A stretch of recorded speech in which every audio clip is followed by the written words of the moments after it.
Geauga Local Access Cable, GTV is proud to bring you high school sports. It is week 1 at Memorial Field, and the Chardon Hilltoppers in a very familiar spot as they host the West Geauga Wolverines on GTV. Jamie Ward along with Matt Jaworski. And Matt, we have been seeing this rivalry unfold year after year, and once again, both teams kind of use this game as a way to start their season off on the right foot. Oh, they absolutely do, Jamie. Although last year you can say this game was an anomaly of sorts because the West Geauga Wolverines, they gutted it out. They dominated the second half of that game out in West G, went on to win, but the rest of the season didn't go that well for them. Meanwhile, the Hilltoppers were 1-3 start, and they were able to win out and make the playoffs, including that big dramatic win at Kenston, the only loss of the season for the defending state champions. Yeah, absolutely. This game means a lot to both of these schools, there's no question, and on a beautiful night like we have tonight, the entire community will be out. Well, we've got a lot going on, including youth football night and other things, so stay with us, and we'll be back here on GTV.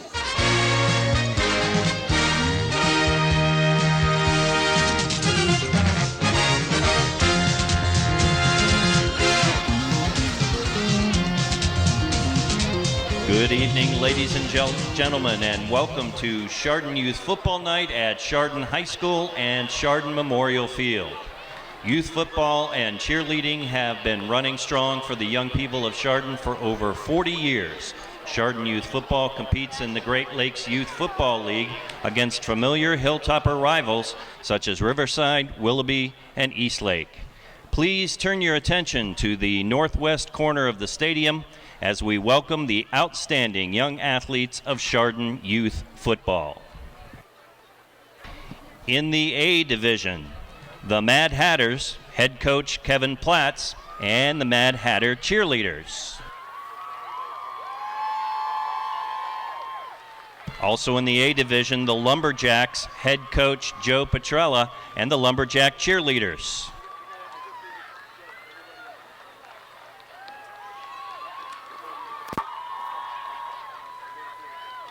In the B Division, the Gladiators, head coach Eric Ellis, and the Gladiator cheerleaders.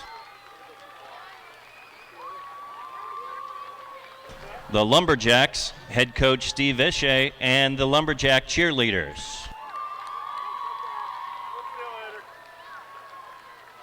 In the C Division, the Hilltopper Punishers, head coach Mark Allen.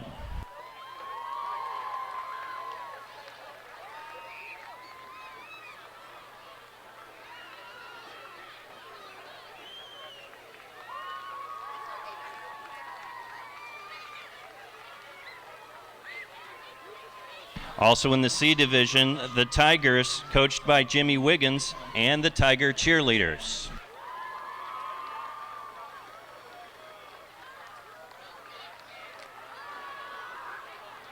We would also like to recognize the Chardon Youth flag football teams from the Northeast Ohio Flag Football League. Please welcome the 5th and 6th grade Saints and head coach Jeremy Rellinger. The 3rd and 4th grade Chargers, head coach Jeremy Goki. The 3rd and 4th grade Bears, head coach Chris Scanlon.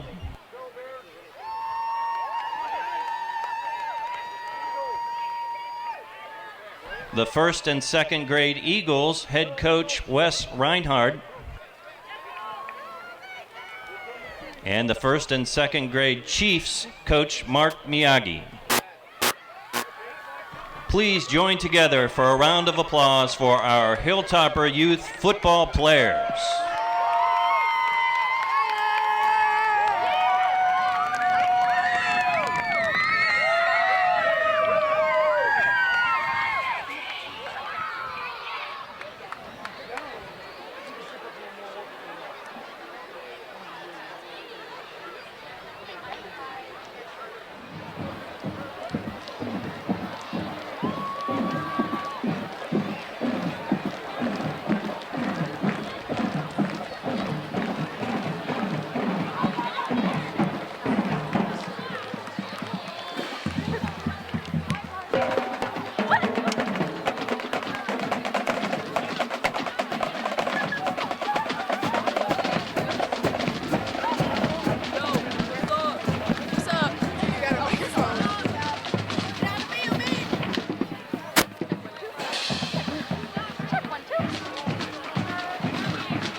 Ladies and gentlemen, under the direction of Mark Baer and Michelle Watson, Topper Ed and Major Ed advisors Debbie Staple and Caitlin Sanders, we proudly present the 2019 edition of the Chardon Hilltopper Marching Band.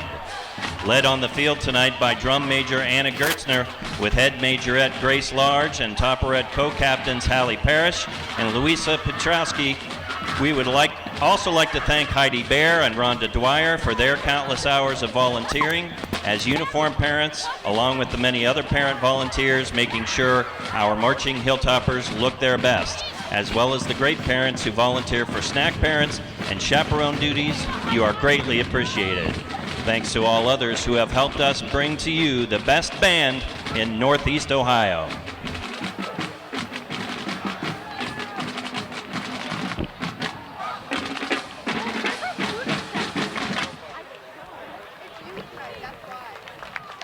Now would you please rise and remove your caps to honor America with the playing of our national anthem.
Now, if you haven't already done so, please rise and remove your caps to honor America with the playing of our national anthem.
Please remain standing for the playing of the Chardon High School alma mater.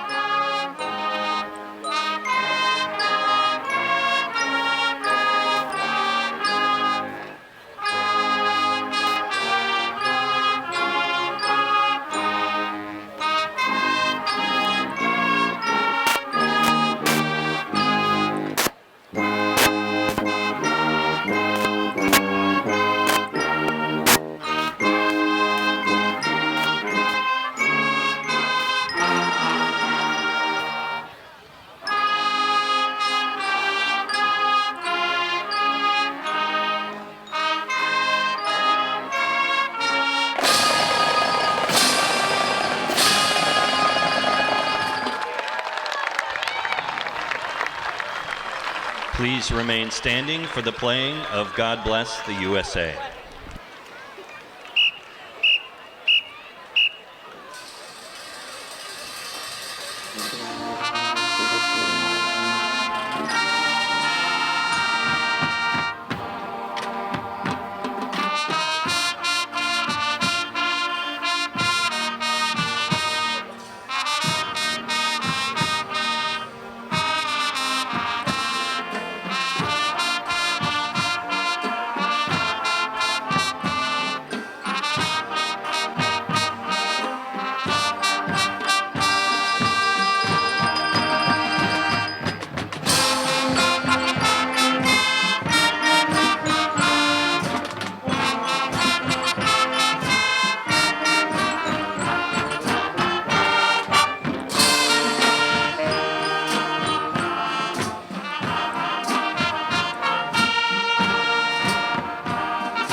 All right, put your hands together, Topper Nation, as the band performs the Hey Song.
And it is week one here at Memorial Field. The Hilltoppers are ready to go as Nick Fay is the young man holding the pickaxe. And he bursts through. West Geauga coming out of the field actually at the same time, but Chardon here in their home opener, very fired up for this one. Thanks for joining us again, Jamie Ward, Matt Jaworski, and Matt, we've got excellent weather, of course.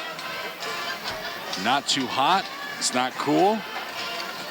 And actually the sun is behind some clouds, and that sun can actually be hard for the home side here early in the season. Merry Christmas, Jamie. Been waiting for this for months. And we got a good one for you, folks. West Geauga won the toss, and they will receive the opening kickoff. So Wolverines head coach Adam Sopkovic wants to get that offense out on the field. We'll talk a lot about them and the Chardon defense as well, which has made a couple of small adjustments because of adjustments with the offense. But This is a year for the Hilltoppers, Matt. You look at this senior class and this junior class. There is a lot of talent out there, and I know the next season, the next 2 seasons in particular, this coaching staff is very excited about. And they should be. You got a lot of talent, a lot of guys that understand the fundamental X's and O's. You know, the one thing concerning heading into the regular season, based on what we saw in the preseason, Jamie, is the penalties. And penalties are something that hurt Chardon throughout the year last year. If they can limit those penalties, the sky's the limit for this team. West G now, that's a team that now 2 years in a system. They've had 2 summers, and it's going to be interesting to see how they come out and what they look like now after having spent another offseason with their head coach. Adam Sapkovich is a really cerebral guy, likes to talk about X's and O's and likes to use a lot of terminology, is also a motivator, but he has a very new coaching staff. The Wolverines replaced many of their coaches from a season ago, including both the offensive and defensive coordinators. So we'll see what that looks like. Hilltoppers, not many changes there as usual. These are all Chardon guys. And Mitch himself said, Matt, when I talked to him in August, he said, I don't lose coaches, and if I do, they always come back. It's Chardon. You know what to expect. Need I say more? This is the place to be if you're a Chardon grad. Keaton Ziegenfuss will kick the ball off for the Hilltoppers.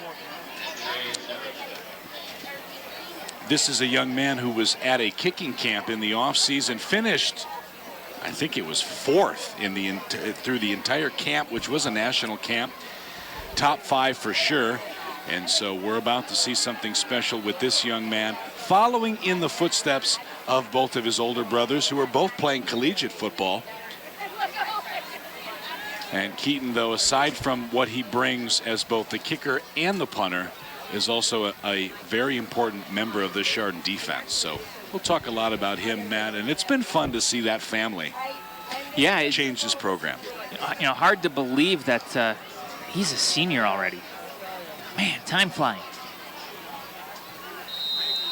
Wolverines on the left side in the white uniforms, and the Hilltoppers break their huddle and get ready to go. Keaton wearing number 7.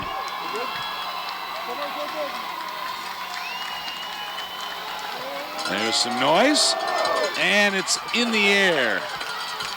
Back deep for the Wolverines, it's 29. Trey Zimmerman to the left side, and he is brought down inside the 15-yard line. Good kickoff coverage for Chardon. Swarming special team coverage right there. Zimmerman couldn't do much with it. Now, boy, out comes this West G offense, Jamie. Riley Hughey is a senior quarterback. He's 6'4", 220. We'll talk a lot about him. That offensive line is Lucas Sadler at left tackle, Harrison Gruber, a leader at left guard, Tyler Moriarty is the center, Lucas Gasbarino, right guard, and Zach Slapnicker is the right tackle. This is an offense that's going to be spread out, and so they've got 4 wide receivers in the game almost at all times. Hughey wears number 1, and he's left-handed. From the gun. Fakes through the air, in the air, and it's intercepted. Brady Toth. That ball was thrown right to him, Matt. Toth might have been running that route the way it looked. He saw the ball, Jamie. Great reaction by Toth. Made the sure-handed catch, and the Hilltoppers take the first pounce. Yeah. Wow. Well, we were going to introduce the other units, but we'll have to wait. Worst possible start for the Wolverines. Well, the Chardon offense is coming out onto the field in an interesting situation. They've been having some quarterback issues because of Max Vuaclia's injury. And so they go with a young man tonight, Joey Trevisano, under center, turns, hands it to Bowman, and he gets ahead. Good gain, almost a first down. He may have it. He does. Joey Trevisano, Matt, described this morning by head coach Mitch Hewitt as the 4th string quarterback. That's not 100% true because he was competing with some other guys, but this is a young man who is not a traditional quarterback, but we expect in this wing tee he'll be running the ball quite a bit. Yeah, one of the premier athletes on this team, to say the least. First down. The give that time is to the left side. Vince Ferrante stopped at the line of scrimmage. So Trevisano's a quarterback. We're going to see Bowman, James Pettyjohn, Cade McDivitt, and also Ferrante taking carries. There'll be a number of ball carriers throughout the night. The offensive line, TJ Fingers, the left tackle. Nick Fay, the leader at left guard. Josh Kurntz is the right guard. Jarrett Hall, the center. And Jesse Desipeda is our right tackle. Under center again. Here's the give. Right side, that one is Pettyjohn. Fastest young man on the team, gets a couple more. It'll be third down and about 5. Pettyjohn had a very nice off-season and a preseason, and good to see him getting some carries. We saw him in cleanup time last year do some positive things with the football. Lucas Semler is playing some wide receiver today. Not that we expect Chardon to throw the ball much. Trevisano actually changing the play. Bowman to the left. Man in motion, and there you see. Yep. That's what we would expect with a guy playing quarterback who is just not really that accustomed to the position. It is, and it's going to happen, but the key for Chardon is you've got to focus and you've got to keep those penalties limited, Jamie. So it was a false start. In fact, Trevisano pulled out a little bit ahead of time. Sends him back. It'll be third down and 11.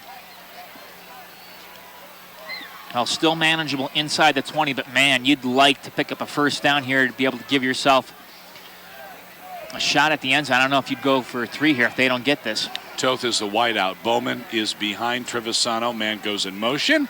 The give straight ahead. Bowman fighting. He's going to be close. I think he got it. He did get it. The spot. Got it by a yard.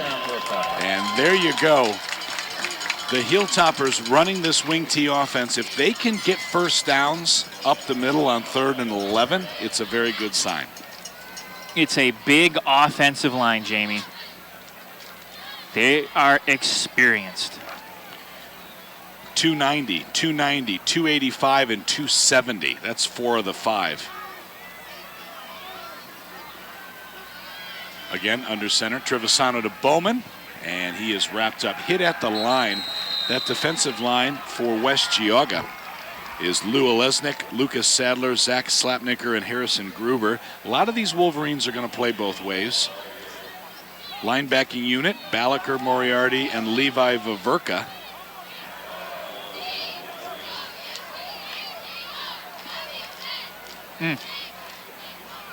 Sean Carr comes into the game. 1 of 2 sophomores who will be playing for the Hilltoppers tonight. He's number 41. Semler is split out. Trevisano under center. Turns, fakes, now he's going to keep it. His first run of the night, trying to find the corner. Touchdown!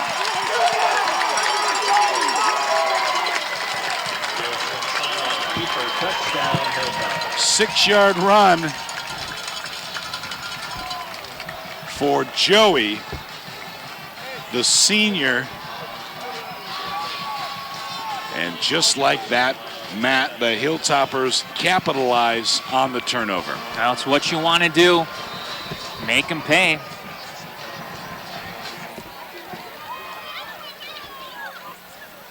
Ziegenfuss. Wow, knuckle kick, but it is good. Well, we saw him struggle in that aspect of the game early last year. It took him a couple games to really find his rhythm, but once he did, it was very solid.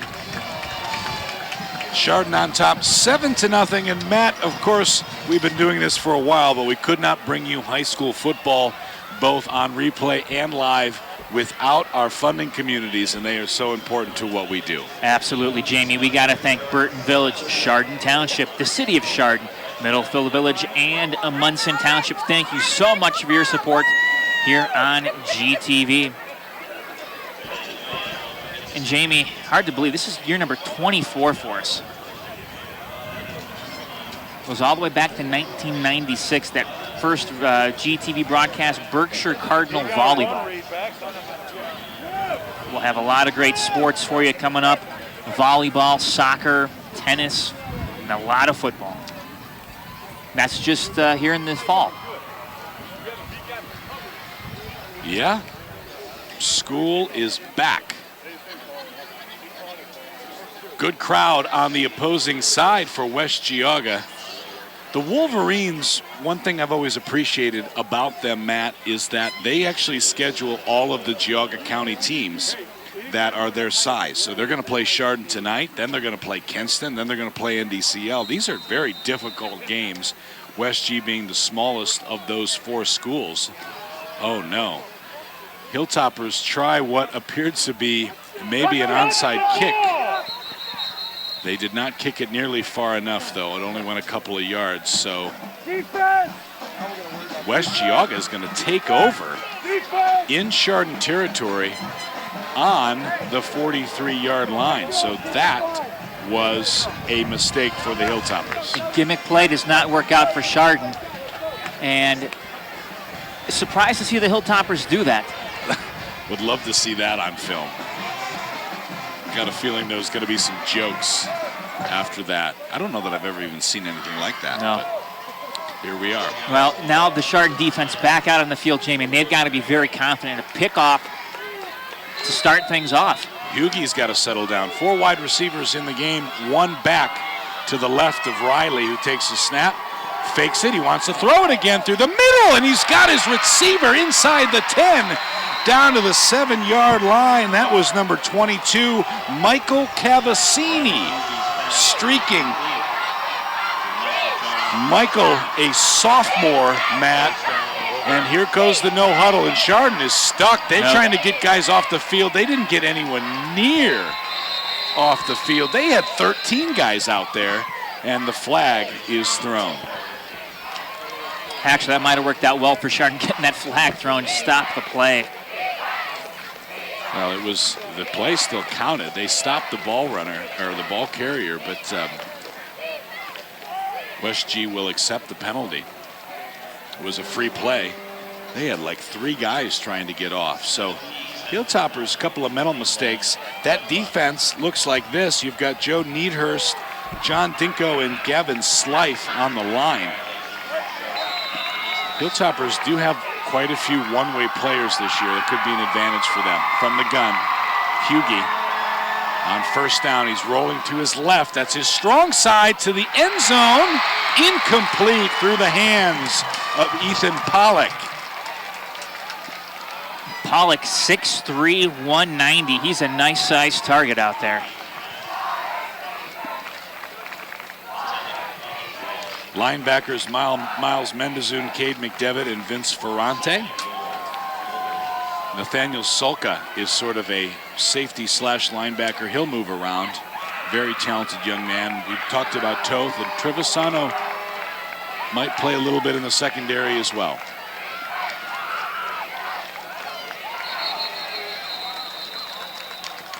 Another flag and an illegal procedure call against the Wolverines on 2nd and goal. Well, night and day in terms of their drives, Jamie. You saw a errant pass in the first throw, but boy, West G otherwise has looked pretty good. And I like the idea. You got to give the QB confidence. Let him throw the football. Hilltoppers making some changes again. Jared Hall and Needhurst both running off the field. Corners are Keaton Ziegenfuss and Kevin Doyle. Hughie on 2nd and goal from the 9. First run of the night. It's Zimmerman, and he is brought back for a loss.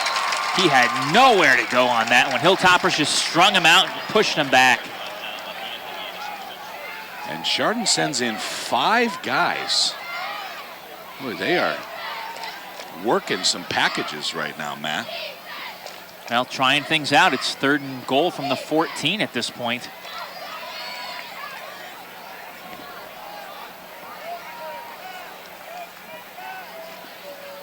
Hilltoppers on top, 7-0.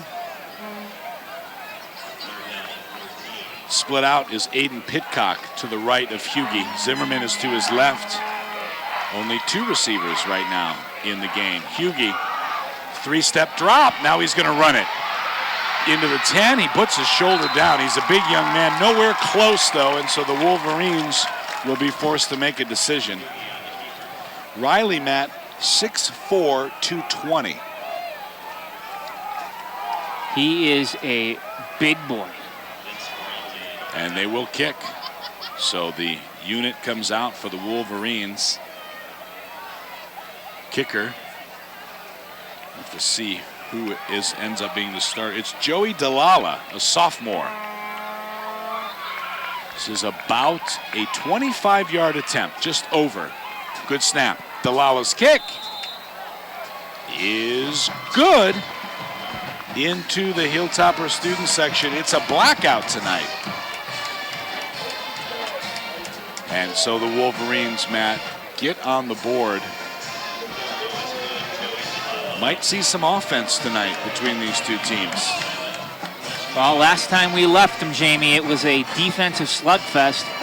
It was, of course, West G 20, Chardon 19. A game that Chardon led last year, 19-10 at halftime. But it was key turnovers by the Hilltoppers and timely field goals by the Wolverines. So keep that in the back of your mind, too. Last year, West G, it was defense and field goals that won them that game. A team that went 4-6. Wanted to do better, and of course, Coach Sopkovich even said, we beat Chardon, Chardon beat Kenston. They were the state champions. So that win last year for West G really was the highlight of their season. This year they've got some more goals, and they think that they can potentially contend in the rugged Chagrin Valley Conference.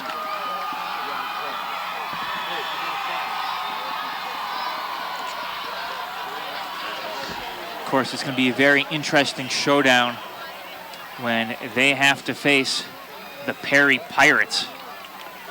Senior C.J. Contazano is the kickoff guy for the Wolverines. 2 Hilltoppers are back deep. And it's in the air, fielded at the 8-yard line. Switching to the left side now, coming all the way to the near side. Flag comes in. This is Nate Kumankowski, number 19, a sophomore.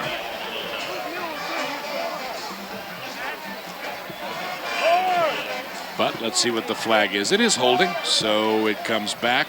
See that quite a bit.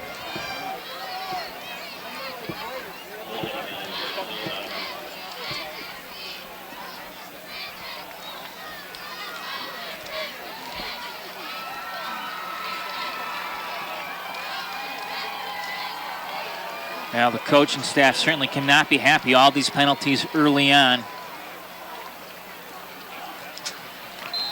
I imagine they'll be working on those as the week progresses. It is week 1. Trevisano under center. He's going to flip it to Bowman across the 25, and he gets down to the 27-yard line, a few yards. Bowman made a nice one-handed scoop there, Jamie. He nearly almost couldn't get to that. Well, and that's what we're going to see, and we've already seen it. We've seen a couple of handoffs to DJ that didn't go as planned. The same thing with the pitches. Let's remember that Trevisano is not a quarterback. In fact, one of the amazing things, Matt, we'd learned from Don Novacek is it's now 2nd down and 6. The give, Pettijohn running, trying to find an avenue, and he gets a couple more before he's out of bounds. Joey Trevisano, Matt, throws a football left-handed, and he throws a baseball right-handed. Oh, no, it's the opposite. Vice versa. It's vice versa. He throws a baseball left-handed. He throws a football right-handed. That should tell you something about the young man. The quirk of sports. I wouldn't say that we won't see him throw the ball at least once tonight, but I would put the odds at 50-50. Penalty is against West Geauga, and it's a personal foul, so it's a first down for the Hilltoppers. It's a big one. Ball out to the 45-yard line.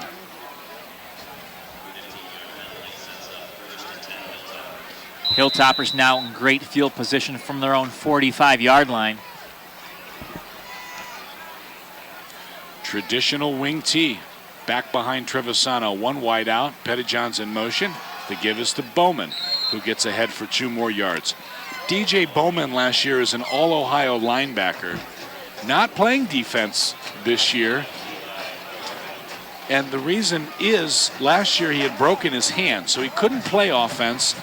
He was so successful, though, at defense. He started the year in the backfield, and the broken hand came early in the season, and he can't hold on to the football just one hand as a running back.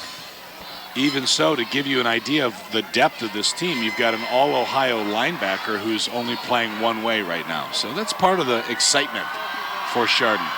Now from the gun, he's going to throw it. Never mind, it's caught. Pettyjohn into Wolverine territory down to the 38. We saw plays like that last year where Chardon would just roll the running back out of the backfield, just kind of swing it, if you will, to one side of the field, and it worked out well that time for the Hilltoppers. Jamie, 1 throw, 1 first down. Thanks to our offensive coordinator, Frank Hall, for disproving me immediately with my odds. 1st and 10. Trevisano under center. Pettyjohn in motion, takes a snap, gives it to Bowman, and he goes ahead for 2 more yards. Big fullback working hard, picking up a couple of tough yards, Jamie, but it's plays like that that you run now that may pay dividends later in this game as you start to wear the defensive line down, especially as those guys are playing 2 ways. West Geauga is an offensive-minded team, there's no doubt. So this Hilltopper offense using this first quarter clock. And once again, now Trevisano is from the gun. He threw it out of the gun last time. Man in motion, fakes it, keeps it. Left side, and he's got a first down inside the 25 to the 22-yard line. Boy, he had a big hole to run through and made the most of it. Adam Sopkovich, the head coach for West G, is going to call a timeout. And he's out on the field, Matt. This is his 2nd season, as we talked about in the pregame. They call him Coach Sop. Spent several years as an assistant at Oberlin College, and he spent 1 year as the head coach of Warrensville Heights High School before coming to West G. The thing about West G is that after Lou Serino left, who was blue and white through and through, they have had a hard time trying to solidify this program again, and Coach Sop is hoping to do that. Well, you look at what he's done with this program, Jamie. The roster up to 60 players. They've got 16 seniors, 10 juniors, 13 sophomores, but this is the number that impresses me, 21 freshmen. First time they've had a freshman team in a long time, and as we talked to Coach Sop before the game, Matt, there are 21 more players this year than last, and for a Division IV school, that's pretty considerable. It's huge, and he's getting guys joining from different teams that maybe played football as an 8th grader, as a freshman, then stopped. Guys on the basketball team, for instance, like Aiden Pitcock or Ethan Pollock. Trevisano under center, hands it to he fakes and he keeps it, finds a corner, touchdown, Hilltoppers. A 23-yard scamper by Joey Trevisano. Around the left end and on the board again.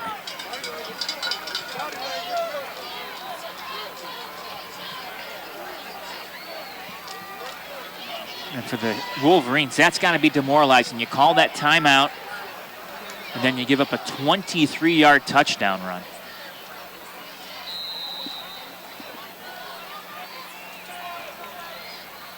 Ziegenfuss on for the PAT, and it's good. That one looks a lot more like a regular Keaton kick, and so many young Hilltoppers, tiny toppers as they're often called, back behind the goalpost, Matt, on youth football night, ready to grab that football. Oh, come on, that's the thing, man. To tell your friends, hey, I caught the football. Oh, I know. just thinks that you got to give it back. That's the biggest reason. Let's talk about Mitch Hewitt for a minute. He's in his 9th season as the head coach, and this whole organization, this Hilltopper football program, it really does start down there at the youth football level. I mean, those teams, those guys that are coaching those teams were coaches at the high school level before, then they moved down. I'm thinking about Dan Dinko, who's this year the middle school coach. He was the freshman coach. His son is on the field right on defense, John Dinko. I mean, it's just an entire program, and it keeps that consistency going. Jimmy, you look at the premier football programs in the area. You talk about the Menor Cardinals. You talk about the Kirtland Hornets. Now, I'm going to throw the Chardon Hilltoppers in just because it's consistent winning. And the one thing that they all have in common is a tremendous youth feeder system. They get it. The kids see this. They come to games. They want to be Hilltoppers. You don't necessarily have that in other communities where, you may have a midget program, but, it's just kind of lukewarm. And it's such a feeling of community that makes a big difference as well. Ziegenfuss left kick to the left side, and it is a touchback. That was a good one. Low line drive and not giving the Wolverines a chance to return it. Certainly much better than the last attempt. Well, this Wolverine offense comes back onto the field, Matt. Those wide receivers, and we've talked about a couple of these guys before, Pitcock, Levi Vaverka, Luke Musser, Nick Henry, who will be a big part of this offense, they hope in week 2, is hurt for West Geauga. So that hurts them tonight. But we'll see who else might step up as 3 guys go in motion, 4 wide receivers set for Hughie, who's from the gun. Gives it straight ahead. And Zimmerman is wrapped up after a gain of 6. Well, nice little pickup, and Vince Ferrante, one of the guys in there to make that stop.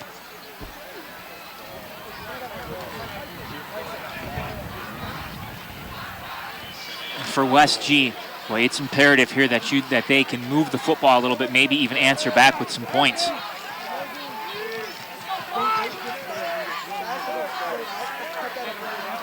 Hughie with Zimmerman to his left. Man coming in motion. He takes a snap, fakes a pitch. Now he throws it. Zimmerman catches the lateral, and he is run out of bounds close to the first down. Let's see what the spot looks like. Took a long time to develop, and usually those types of plays do not work, but that one will certainly pay some dividends and give him some yardage. Is short of the first down, so it'll be 3rd and 1. A lot of plays in the playbook here, and maybe the QB going to keep it himself here. Zach Morrison lining up on the defensive line here. Trips formation for the Wolverines to the right of the quarterback, who's from the gun. Big play. He's going to throw it. Caught. Pitcock is the receiver, and he's got the first down. He's hit hard, but he only needed 1, and he got 5 instead. Aiden Pitcock did a great job. Put that hand down, gave him some balance, and able to just zip across the plane of the first down, picked up a couple extra yards, and West G back in business. No huddle.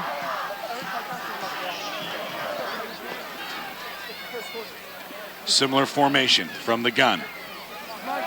Again, quick release, quick throw. It's caught. This time it's Cavassini again, and he's got 8 more. So this spread no huddle offense likes those quick throws, Matt. That's what we've seen here early on. Kevin Doyle, the nice tackle on that play. Wolverines like to run a little bit of wildcat at times too. I don't know if we'll see it tonight, but Coach talked about it in August. He's coming. Stay outside. And Hughie, the quarterback, fixing the formation. Now we're at 2 minutes here in the first quarter as 3 wide receivers are out to the right of the quarterback. Takes it, Gives it to Zimmerman, who has a lane into Chardon territory, still on his feet. A nice gain for him down to the 32-yard line. Cade McDivitt, a touchdown saving tackle. And boy, Zimmerman, you just saw him kind of bounce through a hole, and then he took off, broke a couple of tackles. Right back to the line, and for the Hilltoppers who have liked to substitute here early on, they don't have much time, that's for sure. 4 wide receivers. Hughie in the air, throwing it deep down the left side. Incomplete. There was some contact, however. No flag. Even though Torrey Stezzoni. Yeah, it was Doyle who was against him. Nice job by Doyle. You notice, Matt, he put his hands up there. He's like, you know what? I know Torrey's going to pretend like I'm all over him, but here are my hands. So I don't know what kind of contact you see. Now, didn't draw a flag. That's all that mattered. I think it was great coverage by Kevin Doyle. Second down.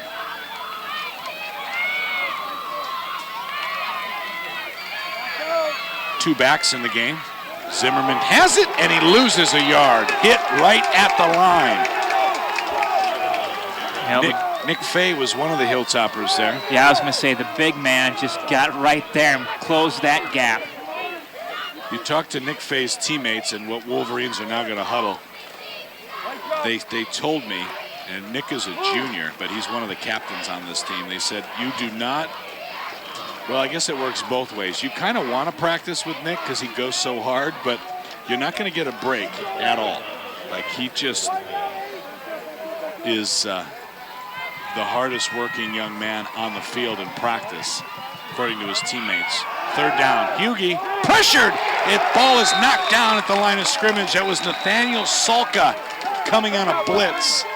Salka started last year as a freshman, made an impact, and first time we're able to call him tonight. Good block, and nice to see Nathaniel get in there.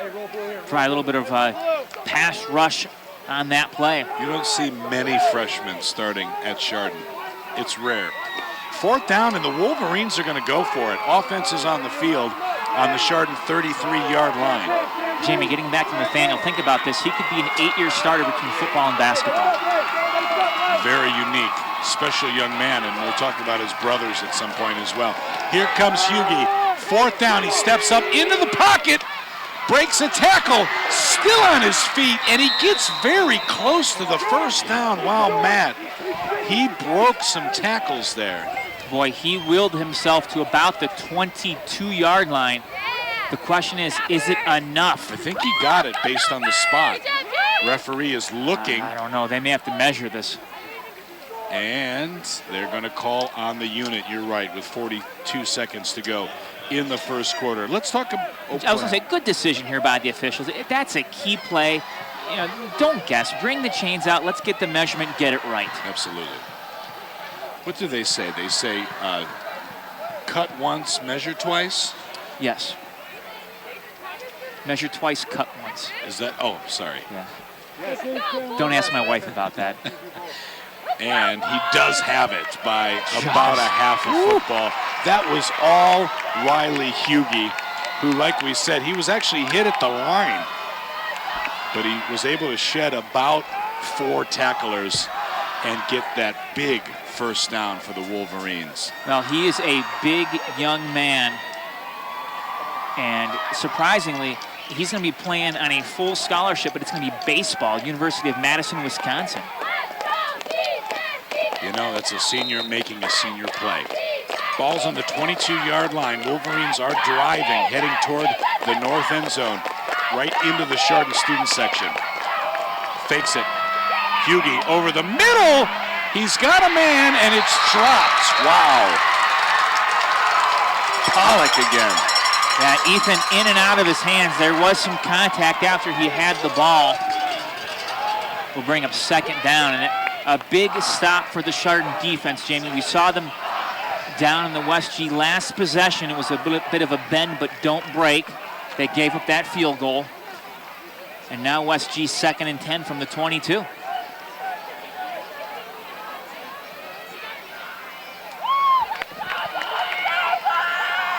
That was another ball, I think, Pollock thought he should have caught. And now the Hilltoppers are going to use a timeout with 23 seconds to go in the first quarter. Well, Matt, we should take a breath and see what we've got here to let people know about, because it's always a busy schedule here on GTV. Well, it is, Jamie. Right after this, folks, we are in fair mode. That's right. We got a thumbs up from Brian. Brian. And I'm sure Chris, who we can't see, is giving a thumb. They love the fair. Yep. Dave will be there. Jamie, you going? I am on Labor Day. Yep, I'll be there on Labor Day. So, folks, GTV is going to be all over the great Geauga County Fair, the oldest continuous fair in the state of Ohio. And if for whatever reason you can't be there and watch GTV to see what you missed, you know, the only problem is you can't get the great fair food through your TV. No, you're right. Yeah, Brian's not going to bring any to your house either. But the chicken flying contest is over already. But, I mean, there's so many things going on. And it is certainly one of the biggest events for GTV in the year. Well, West Geauga back out on offense after the timeout. It's 2nd down and 10. 3 wide receivers in the game for the Wolverines. Hughie takes a snap. He fakes it to Cavassini, and then he throws it to somebody who was not looking. Is it intercepted? It is. And I think, Jamie, that was Ferrante. They have to talk to the officials, and it was. The intended receiver was Zimmerman, Matt, but he was not looking. No, I think it might have hit him in the back, and Ferrante just got it before it hit the ground. Is that who it was? Vince Ferrante, 2nd INT of the night for the Hilltoppers. A huge stop with the Wolverines inside the red zone.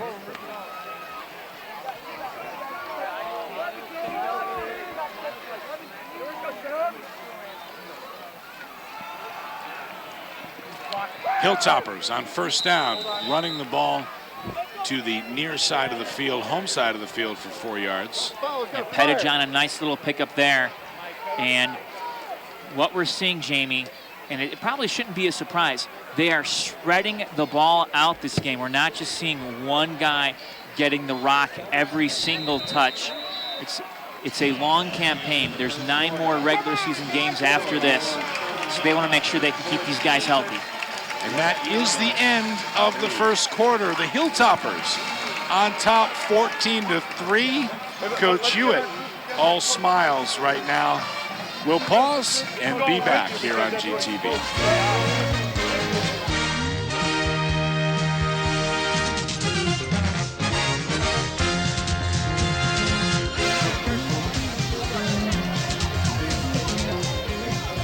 Hilltoppers back on the field offensively on 2nd down and 5. They're on their own 25-yard line. They lead by 11. Jamie Ward, Matt Jaworski, thank you for joining us for another year. They're going to throw it again. Holy cow. Down the field, it's caught. What a catch. A long pass, and it's Brady Toth with those long, long arms for the junior who brought it in. Boy, Joey Trevisano might have a little too much confidence right now as a quarterback. Toth, 6'4", 170, went up there and got it. That was a great basketball play. Put himself in good position to make the catch. It certainly was. And Jamie, Triv didn't underthrow that ball. That was a good throw. 1st down. Pettijohn in motion. It's Bowman straight ahead. And he gets about 7, so another good gain. Now the fullback working hard. You know, this is what I love, Matt, about Coach Hewitt, also Coach Hall, and all of these coaches here for Chardon. They think to themselves, well, we got a young man who, let's be honest, isn't even quite sure which arm he throws with. Has never played quarterback. Let's throw the ball a little bit. And it's worked out. Yeah, giving him that opportunity. 2nd down and 4.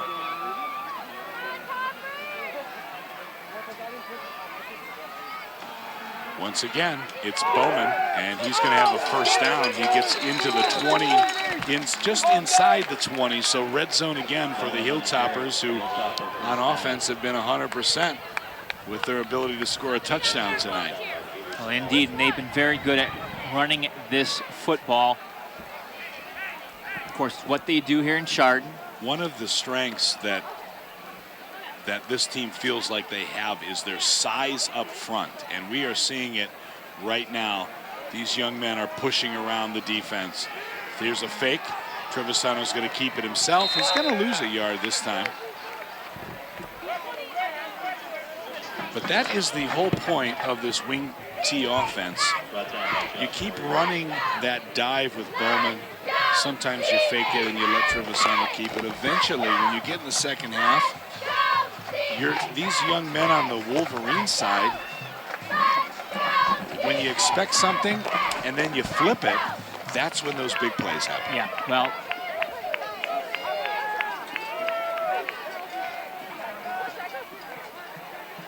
second down. He's going to throw it again, of course. Over the middle, touchdown, Pettyjohn.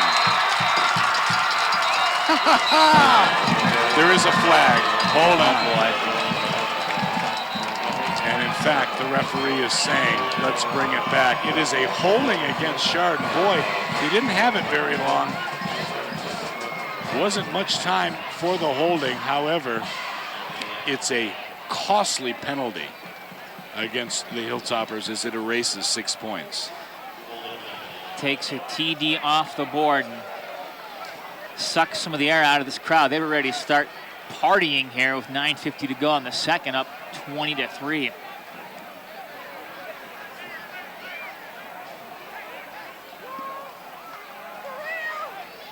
Boy, this is a tough position now for the Hilltoppers.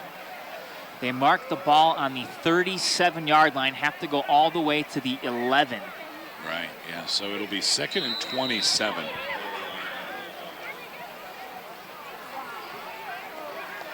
Anytime you take points off the board, it's a major mistake. High snap. He's going to throw it again. Over the middle. Toth has it. What a throw and what a catch. Down to the 5-yard line. It's a first down and a gain of 22. I'm stumped, Jamie. When was the last time you 32. When was the last time you saw a Chardon team throw like this on back-to-back plays? No idea, Matt. I mean, it's amazing. We've seen them in the last couple years throw the ball a little bit more, but this is a team that they threw the ball 50 times all of last year. I mean, Trevisano under center. It's 1st and goal. Wing T gives it. No, fakes it. He's going to keep it. Looking for a second touchdown. Stiff arm. He's stopped for no gain. Nice tackle by 36. That's Dylan Ballaker, who made a really nice stop. Is slow to get up, but seems to be okay. Dylan's the only player, one of the only players on either team's roster who's got 4 positions listed for him. He's in high demand.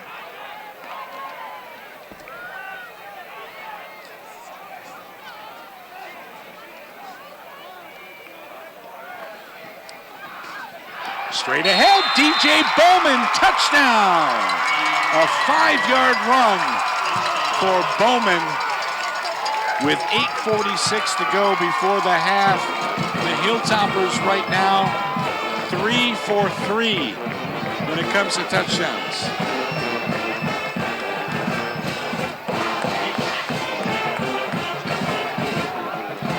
Ziegenfuss looking to go 3 for 3 on that himself right now.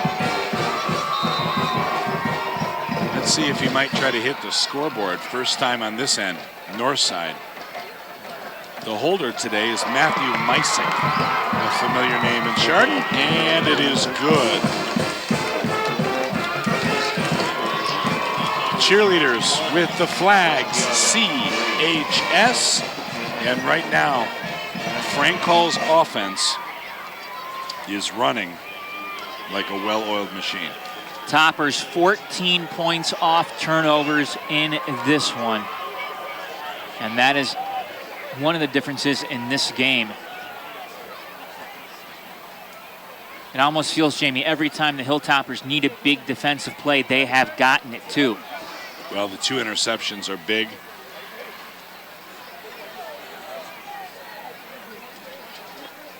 One of the things that West Geauga's coach, Adam Sopkovich, tried to do, and their offensive coordinator is Adam Lothar, they tried to simplify things.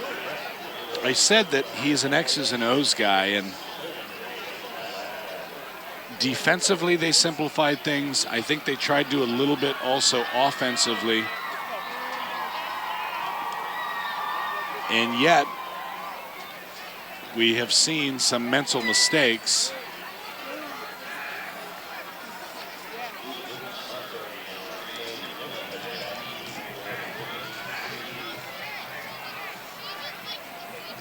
But the Wolverines, right now, this possession, Matt, this will be an important one. They have to be careful. One more crucial mistake, and we'll be looking at a running clock in the second half. Now, the other thing, too, though, is if you're Chardon, West G gets a touchdown here, and it's still a football game. Oh, of course, yeah.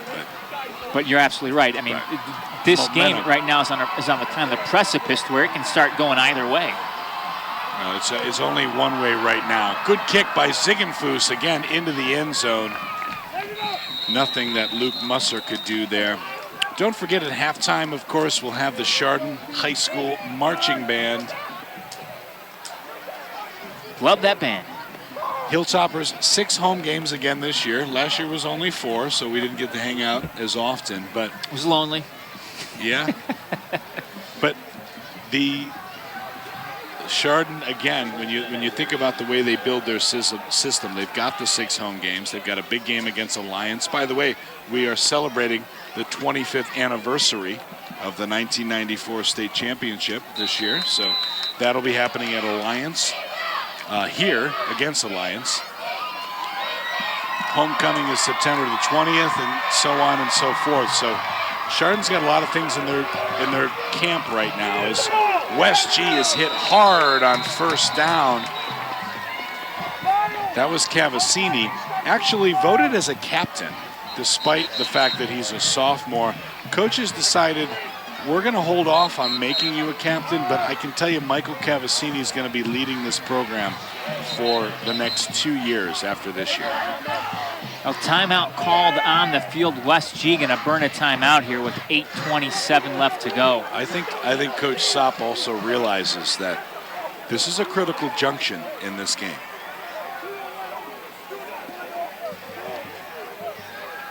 We talked, Jamie, a little bit about the Hilltoppers lines. And it's a group that in the offseason we heard a lot about, hey, they're bringing back some experience.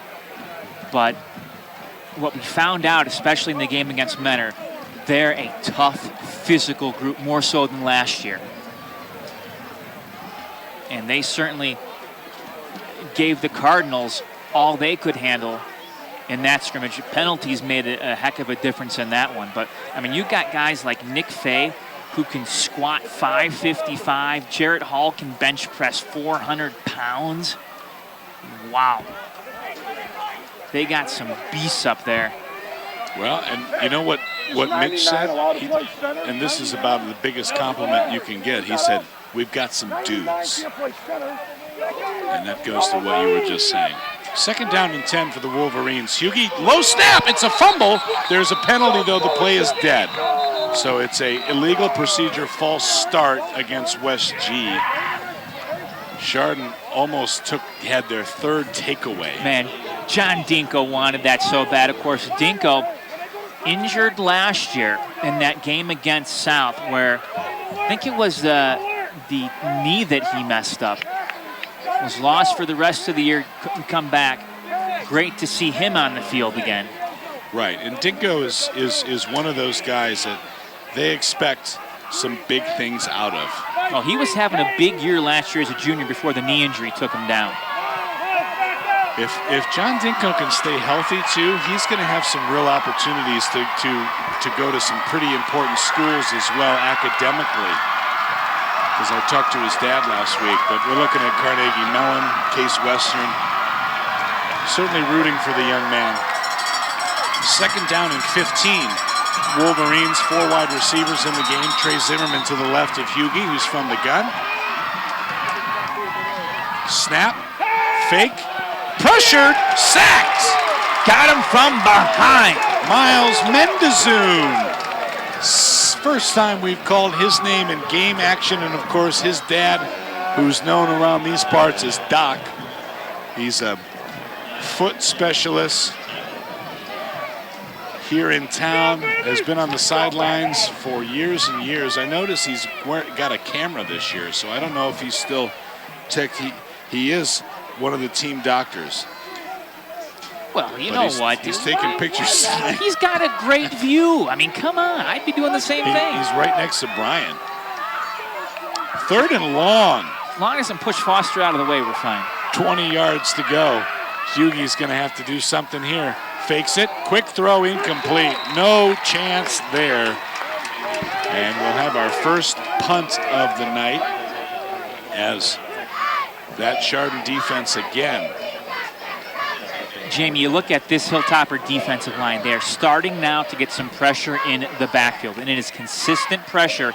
And Hughie having to get rid of the ball a lot earlier than he wants to, not even able to go through all his checks at this point in time.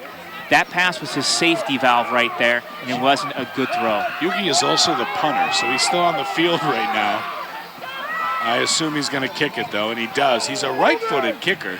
Fair catch is called for and made at the 40-yard line by Chardon's Joey Trevisano. So, hey, how many times is your quarterback you're a punt returner? I've seen it a handful of times. I'll leave it at that. Have you really? Yeah. Well, I've seen it no times, so it's been a lot with small schools. Oh, sure, yeah. If you only got 15 guys, that makes sense. Well, 7:37 to go here in the second quarter. Jamie Ward, Matt Jaworski with you here on GTV. It's week 1. As the Hilltoppers are in control, Trevisano fakes the give and keeps it himself. Picks up about 3 yards. There's so many familiar faces here tonight, Matt, on the Chardon side. We're on the home side, but our superintendent, Michael Hanlon, is here. Principal Doug Murray. I mean, it just really goes on, and this is really sort of a special night. The crowd is wrapped all the way around on both sides. This is just one of those absolutely special places to play. And one of the things about this stadium compared to a lot of others, you are so close to the field, no track. Right, not for now. There's the give. Pettyjohn running near side, and he picks up a couple more. So it'll be 3rd and manageable for the Hilltoppers in West Geauga territory. Yeah, Pettyjohn, a little trouble getting around that end. He eventually was able to turn it for a couple yards. And boy, Toppers with a 3rd down and about medium or so. And you got to wonder, Jamie, right now in the back of the minds of West G, they got to be thinking, okay, they might be pulling out a pass here. Sure. Chris Carter, the senior, checks in for the Hilltoppers. Bowman is the single back man in motion. The give is to Bowman. He goes ahead. I don't know that he got it, but he's close. I have to think that it'll be 4-down territory. It is 4th down, so it'll be 4th and 1, maybe 1.5. Well, you mentioned 4th down. Hilltoppers last year, 11 of 18 on 4th down conversions for 61%. Boy, how many teams go for it 18 times on 4th down during the year? In West Geauga territory, they go with a quick snap. Bowman, 1st down. He needed 1. He got 5. Great burst of speed by Bowman. Just zipped through the line right there. Gets the 1st down, and the Hilltoppers move the chains. Clock running at 5:30.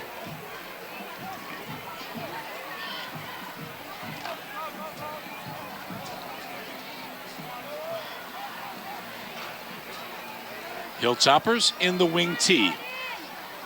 He's going to throw it. Trevisano.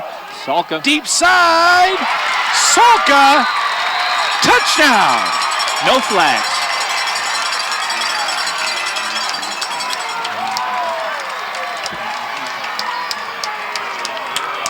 Nathaniel Salka, is he a junior now? Sophomore. Sorry. Feels like it. Boy, we're just gonna, how often are we gonna struggle with this?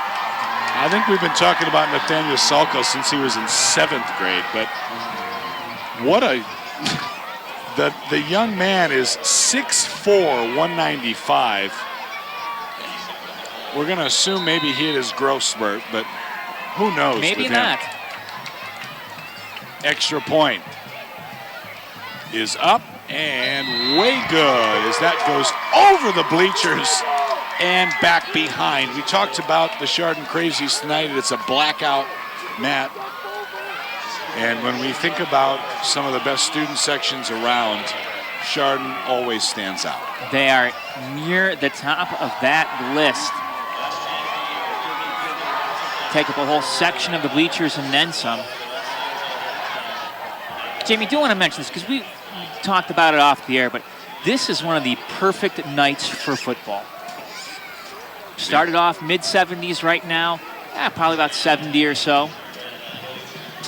Not humid at all, slight little breeze just to keep the air moving.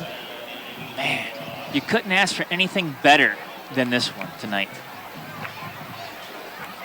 Well, the Hilltoppers now at 28-3, Matt, in control.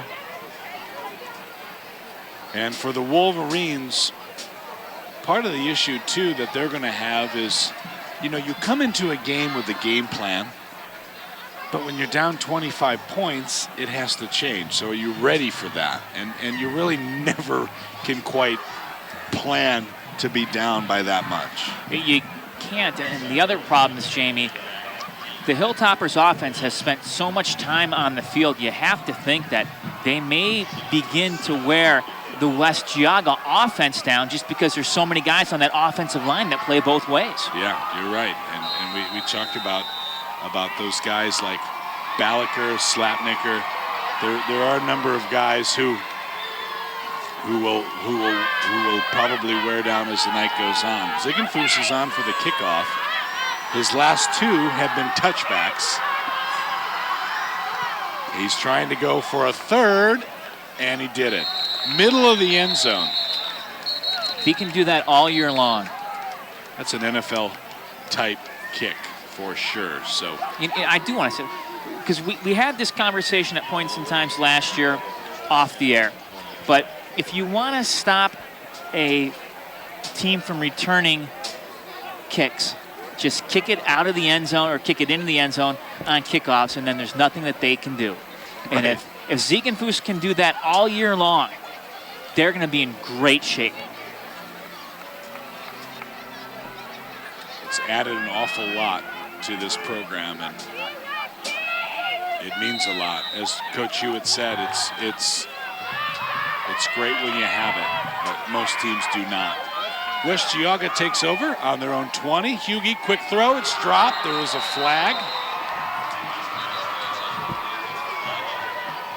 Our line judge comes onto the field. And it's an illegal formation on the Wolverines, so they'll go back 5 yards. We could always decline it. Could be interesting, given that it's an incomplete pass. Look at Mitch. Oh, he's going to send it back. Mitch is on a hop there. Did you see that? He's on a hop. Send him back. You know, Mitch is, what, 9 years here now, right, Jamie? This is his 9th season as head coach. Yeah. And he still looks like he could play college football. No doubt. 4 wide receivers in the game for the Wolverines. They run it. First time we've seen Joseph Peterson, the senior. He has no gain. As we go under 5 minutes here in the second quarter. And Mitch Hewitt, a 1999 Chardon graduate, went on to play Division I football at Bowling Green. Lucky for him, while he was there, he got a chance to play under someone who is pretty famous around these parts, Urban Meyer. And I've heard of him. In that one season, Urban then moved on to other things. High snap, Hughie gets it. Oh, and boy, it was almost picked off. That was Keaton Ziegenfuss. What we're seeing right now, Matt, is that West G is really telegraphing all of their passes. They are. They're just leaving them right in the passing lanes, and the Hilltoppers secondary is in position to jump those routes. And boy, if Keaton had another step, that was a pick 6. Back a little. Good. 3rd down and 14. The Wolverines have been in tough situations, and they're going to run it to Zimmerman 1 yard. So now it's 4th down, and right now West Geauga is having a difficult time getting anything going. Whatever they are trying, it is not working, and you have to give a ton of credit to the Hilltoppers. They came in this game, Jamie, they are prepared. You might have thought, okay, missing a quarterback, things could derail kind of quick, but no, the Hilltoppers, it's been anything but so far at this juncture of the game. And now Hughie on to punt. Good kick in the air, fair catch is at the 49-yard line into West G territory. So once again, the Hilltoppers in a great spot. Well, Matt, let's let everyone know that our website is a place that's full of information, geaugatv.org. You can go back. We talked about this. This is the 24th year. You can find a broadcast. You can order that DVD. You can, it's a good place to go to get community information as well. It is a treasure trove of collectives, if you will. I mean, we've got the camera up there. You get your weather updates. Yeah, that's a good one. Video on demand, streaming, so much. 1st and 10 for the Hilltoppers. Joey Trevisano fakes it. He's going to keep it. He runs into Bowman. There's one of those things that you can imagine. That's sort of the complication with some timing when you have basically a safety who is playing quarterback right now. The only thing that's stopping the Hilltoppers essentially is themselves. Penalties, and then that just play right there where, again, it's just lack of practice time together. No huddle for the Hilltoppers. Trevisano is in the gun on 2nd down and 15. He's going to throw it. Middle of the field, and a wide open catch is made by Evan Ash. Number 32, first time we've called that young man's name, and he's a very talented one. Ash, the junior, 6'0", 180. Went down to the turf, made that catch, and moved those chains. From the under center this time. To get again to Bowman. He goes forward. Good gain. He's got about 7. Now Wolverine slow to get up. That's Harrison Gruber. Now he's a big part of that defensive line. And I don't know, maybe, could it be a cramp? No, I don't think so. He's just walking. As a matter of fact, officials saw him get up slow. Hilltoppers wanted to run a no huddle there, and they stopped it to allow him to get off the field, which is a good move by the officials.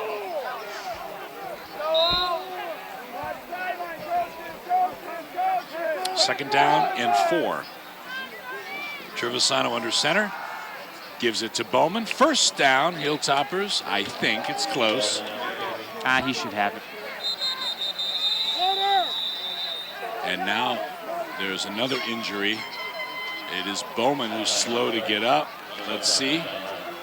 And actually Chardon is going to take a timeout. So with 2:30 to go before halftime, the Hilltoppers on top 28-3 as we pause on GTV.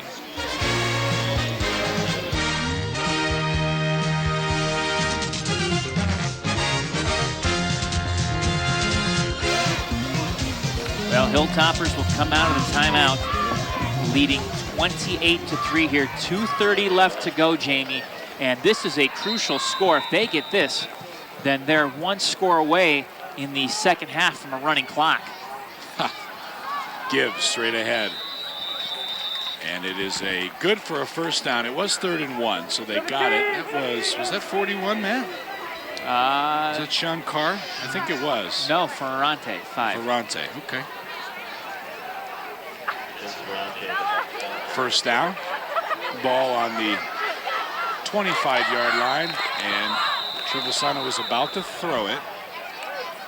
Seen him do that a little bit tonight, huh? Suddenly, Joey Trevisano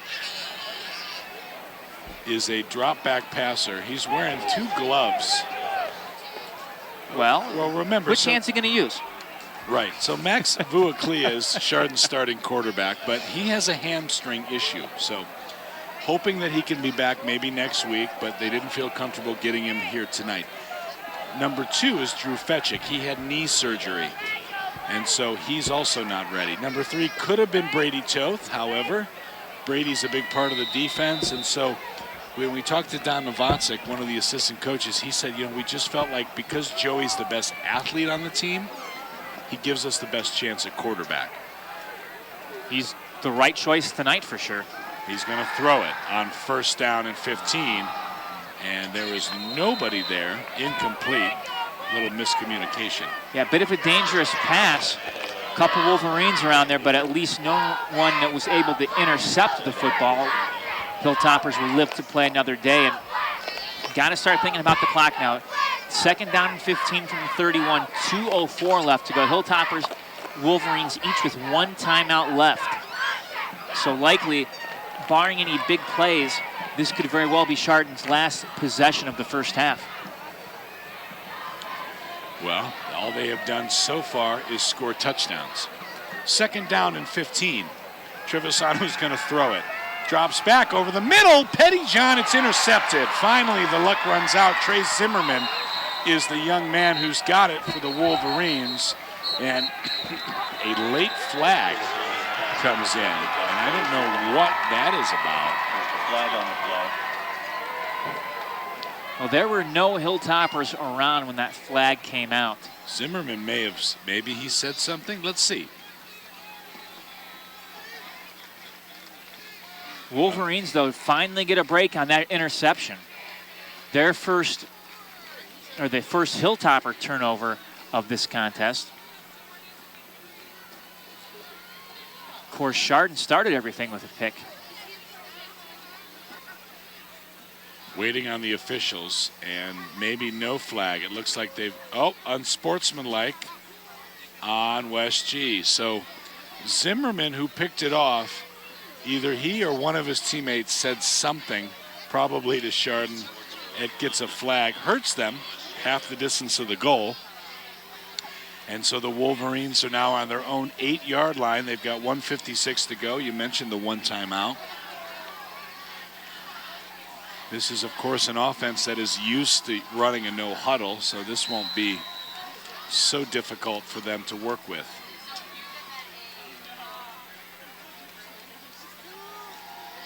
Zimmerman wants to throw it on 1st down, and he is sacked. No, he got it off. Completed shovel pass to Peter Sinelli for 1 yard. Dangerous play, but you saw right there the sheer strength of Riley Hughey. The young man didn't want to come down. Multiple Hilltoppers were dragging him down. He still gets the ball off. It's almost like an NFL QB right there. Again, he's pressured, tries to find Cavassini. It's incomplete. So it'll be 3rd down and 8. Wolverines on their own 10-yard line. It's one of those situations where, sure, you'd love to maybe try to score here, but you're in a pickle, Matt, if you will, of maybe letting Chardon score again if you're not careful. Now, should I point this one out, Jamie? The Hilltoppers will get the ball coming out of halftime. So keep that in mind, too. And right now, West G hasn't even run 30 seconds off the clock. Well, they need a 1st down. They need 8 yards. Hughey from the gun, 4 wide receivers in the game, 1 back to the right of Hughey.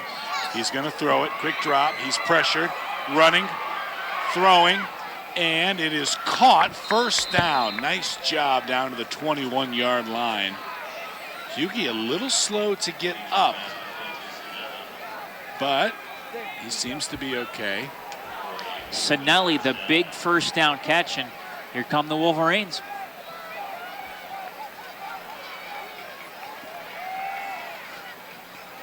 Geauga to throw down the middle of the field, and it's caught. It's a wide open. No, it's dropped. It's a poor throw. Boy, that's unfortunate because Aiden Pitcock was wide open. You wonder if Geauga, who I said was slow to get up, didn't quite get his arm behind that one. And Pitcock couldn't corral it.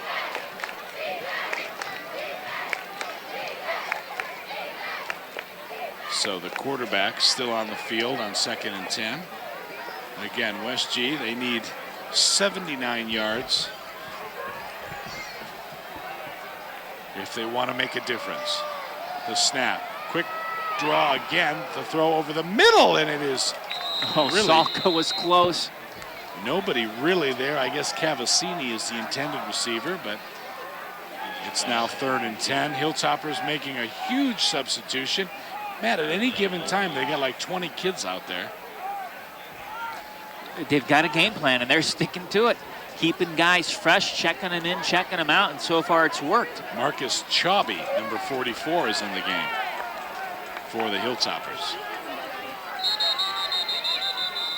Another 3rd down, and now the Hilltoppers are going to use a timeout. We talked about these assistant coaches. I see Bob Davies out there, former athletic director. He coaches the defense. Brian Landis is the defensive coordinator. He likes to be in the booth. Get a nice view up there. Don Novacek used to be in the booth as the offensive coordinator, but Frank Hall likes to be down on the field.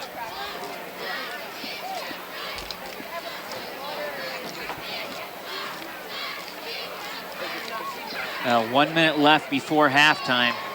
3rd down and 10 for the Wolverines on their own 21. And Jamie, I gotta imagine if you're West G right now, you've been given a break to a certain extent. Time to talk this one over. Question is, I mean, how do you come out with a whole bunch of plays thinking, okay, if we get this, here's what we're going to be running just thereafter?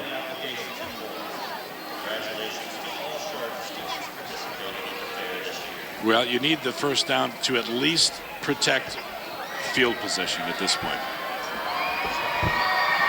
What happens after that? Not sure. And now the referees will stop the clock because they have an issue with the scoreboard. What is it? One of our side judges is pointing at the scoreboard. There should be 1:06 on the clock. There was 1 minute, so 6 seconds back to the Wolverines. 3rd down and 10. Big play for them. 4 wide receivers. Geauga from the gun. Same formation. Takes a snap. He's looking down the middle of the field, and it is in and out of the hands of Luke Musser. Incomplete. Musser, a junior, 6'0", 160. If he had caught that, he might have had the chance to take it into the end zone. He would have. You're right. And Coach Hewitt is really upset right now at Kevin Doyle. Maybe upset's not the right word, but he's given him an earful about that. 1:01 is to go, left now on 4th down, and it looks like an offense, but Hughie's the punter, so they do kick it. It's in the air. No return man for Chardon. And the ball hits, bounces past the 50 into Chardon territory, down to the 47-yard line. So with 49 seconds left and no timeouts, Matt, the Hilltoppers will now decide what they want to do. Well, regardless of what they decide to do here, Jamie, it's been a very successful first half for the Hilltoppers. We've seen the offense come out, move the ball through the air unexpectedly, but also on the ground. We've seen them do it with a different quarterback than everyone thought was going to be starting tonight. We saw the defense come out and play very well. They've essentially thrown a shutout. That 3 points, basically going to go down to the special teams. First down, running the ball is Pettyjohn. He's got about 8 yards. So Hilltoppers actually are not in a hurry. They have no timeouts. And they may be very satisfied with a 28-point first half. And I believe that they're just going to let this run out. Coach Hewitt is actually looking at the back judge, and he's actually at, do we have to snap it again? No, there is, I believe, a 40-second play clock in high school this year. There's been some changes, but anyway, 7-6, 5-4, 3-2, and so for whatever reason, we're still standing there, and that is the end of the first half. So the Hilltoppers on top 28-3. They've got a team meeting right now. They'll go into the locker room after that, and we will watch the band, take a quick break, and be back with quarters 3 and 4 here on GTV.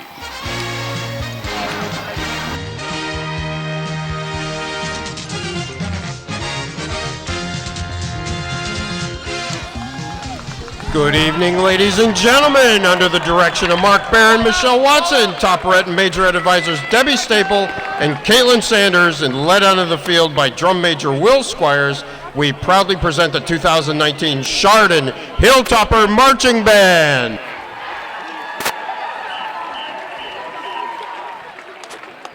Tonight we'll be taking you back to the 60s and 70s with a tribute to the Motown area. To begin, here's a song made famous by Diana Ross. This will be Ain't No Mountain High Enough.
Take you back to 1964, featuring our own version of the Temptations with Mitchell Lawaska, Nick Bross, Evan Baker, Robbie Frank, and Ken Leach.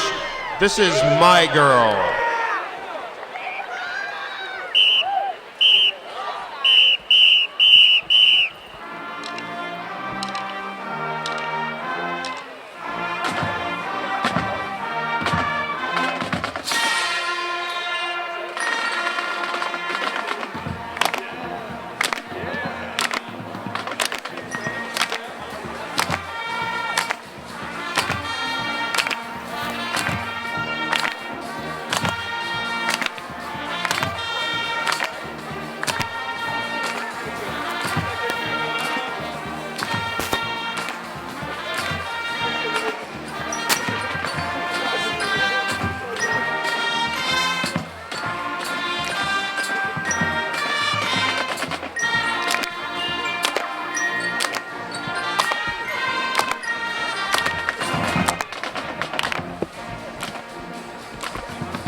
Although this artist never recorded for Motown, she was a dear friend of Berry Gordy and the Motown family.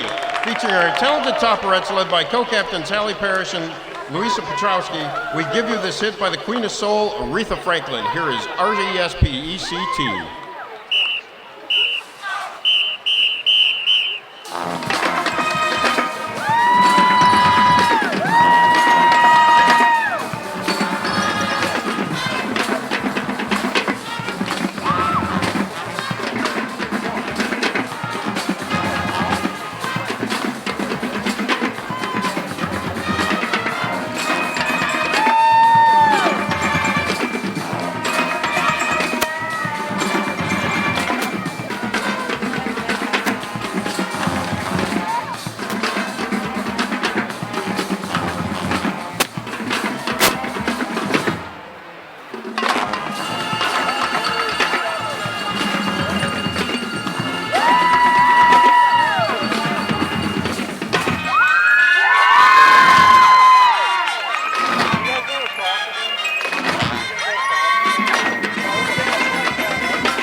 Show this evening, we go to 1976 with this hit by the Spinners, featuring our trumpet, trombone, mellophone, and sousaphone sections, and featuring our great majorettes, led by feature twirler and head majorette Grace Large, to this driving hit, Rubber Band Man.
And so we're ready for the start of the second half here at Memorial Field.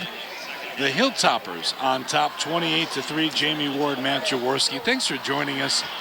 Matt, the Wolverines put together a small drive, got a field goal, but really hit a lot of speed bumps in that first half. Now Chardon gets the football to start the third quarter. And if you're that side of the field right now, you've got to be a little bit worried about how this could go. You absolutely can. If the Hilltoppers get a touchdown here, they put themselves in position with the field goal then to get a running clock. Well, what it's 30 points, right? They're trying an onside kick. 35. 35, are you sure? Flag Pretty is sure. down. And so because the kick went out of bounds, that's a penalty. Wolverines acting maybe a bit desperate here to start the third quarter. There's still half a game left, But no, I mean, we saw Chardon do something, a trick kick. with a much different score. Yeah, well, failed almost as bad. Hilltoppers will have a very short field to start here as the ball will be moved up to the 47-yard line, West Geauga's 47-yard line. So here comes Joey Trevisano. What a night he has had so far. Stepping up into a big position. He has not shirked from it at all, and he starts in the gun. So he's either going to throw it or give it to Pettyjohn, which he does. There is a flag. He's running left side. Pettyjohn, 30, 25. There's that 4.6 40 speed, but again, there is a penalty flag, so we will see. It was the back judge who threw it.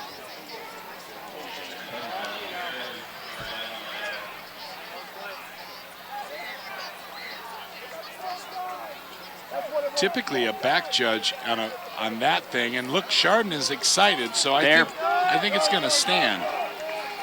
Yeah, they want the fans to make some noise, but I think the fans are waiting to see what the penalty's going to be. We're all waiting on the man in the white hat. It's against West Geauga. Some sort of, looks like a substitution penalty of some kind. Dude, you got your cheat sheet, Matt? When you touch both hands to the top of your head. Illegal participation. Illegal participation. All right. Well, so the play stands, and the Hilltoppers are now on the 7-yard line. It's first and goal for Chardon, ahead by 25. I think that it's 30 on the running clock. Trevisano is under center. Bowman is behind him. Pettyjohn is to his right. It's Pettyjohn again, left side. He's got positive yards, just shy, though, of the goal line.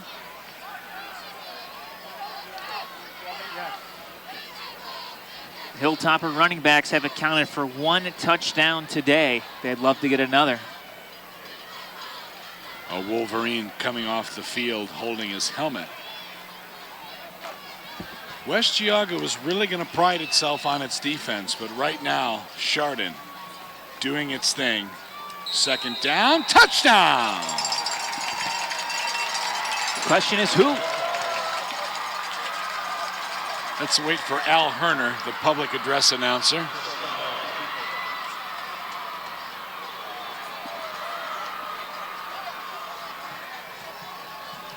Dave Jebnikar, our producer today, says 30. Was he listening to us, or is he? Thomas Dillon. Thomas Dillon. That's 30. Nice job, young man. Ziegenfuss is on.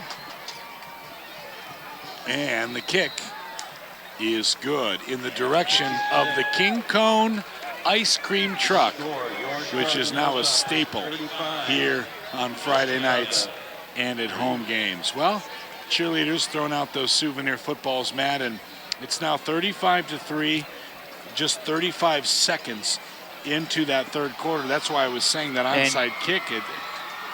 It puts you in a position to now you've got that running clock. And yeah, you are right, by the way. It is 30. My mistake.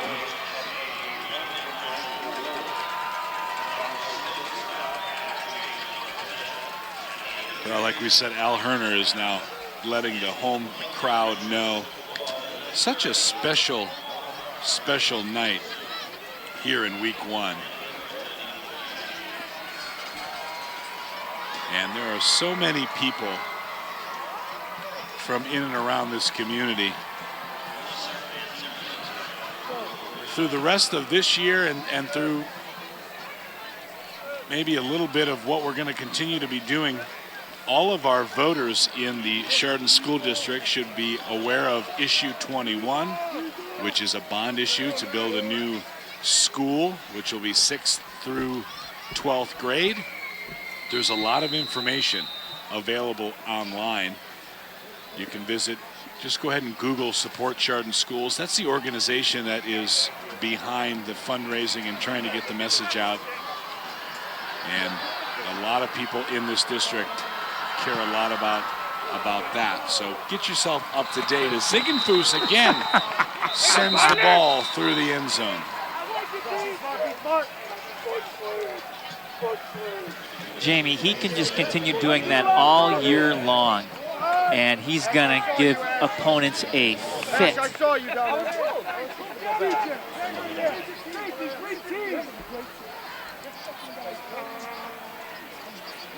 He hasn't had a chance to punt tonight.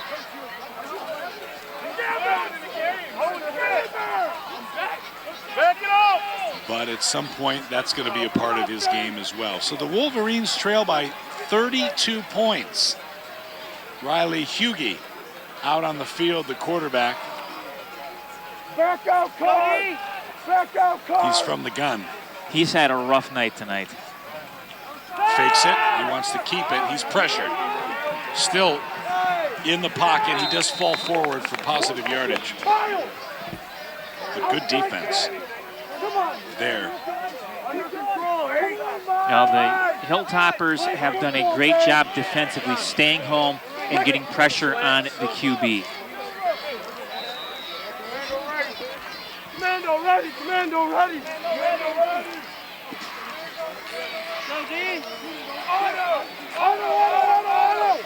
Second down and 11. Trips to the right of the formation for Hughie. Turns, gives it to Zimmerman. He's hit. That's a lot. Well, he's still on his feet, and he goes back even further. So, holy moly, that's a 10-yard loss on second down. Yeah, Cade McDivitt was one of the linebackers to get in there and get to him first. And James, wow, this defense has just been disruptive in this game. McDevitt wasn't 100% sure of a starter when the season began, but he worked his way into it through the scrimmages. And now it's 3rd and 19. The Wolverines moving in the wrong direction. There's the snap. Quick drop over the middle, and it's incomplete. Too much on the throw intended for Luke Musser. And so Hughie had a man wide open, just couldn't get him at all. Hilltoppers have done a nice job of pressuring the quarterback, and this is not the way that West G was hoping tonight would go, of course. And think about this, Matt. Next week, Perry. Oh, I'm sorry, West G. NDCL. And then you've got the defending state champions in Kenson, and you got to go there. So brutal. It's going to be a challenge for them, as there's a penalty flag down, a sideline warning against Chardon. So those coaches, Mitch is going to have to pay attention to where he's standing. There's always what they call a get back guy, right? It's the guy who's always like, get back, get back, get back, get off the, because it's always easy to creep up. But the officials need a running lane down those lines, and it's certainly unsafe. Look at this field position again for the Hilltoppers on the West G 28-yard line. Trevisano from the gun. Oh, and it's a fumble, but it's picked up by Pettyjohn. Caught a break. They ran that scissor play for the first time this year where it's a very quick reverse in the backfield. Pettyjohn got a great bounce, and he gets back to the line of scrimmage, and you're right, Matt, that was a break. Now, the good teams seem to get breaks, Jamie. Just kind of the way how it works, because they make their own breaks. And that time, Pettyjohn was where he needed to be and able to bounce on that football. Is that how luck works? Sometimes. Second down. Pettyjohn again running far side of the formation. That might have been actually, I think that was him. He got some positive yards, but he's shy of the first down.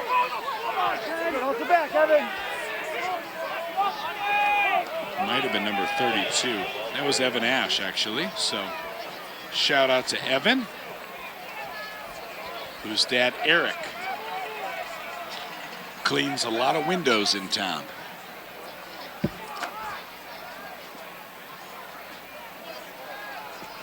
Third down and about 3.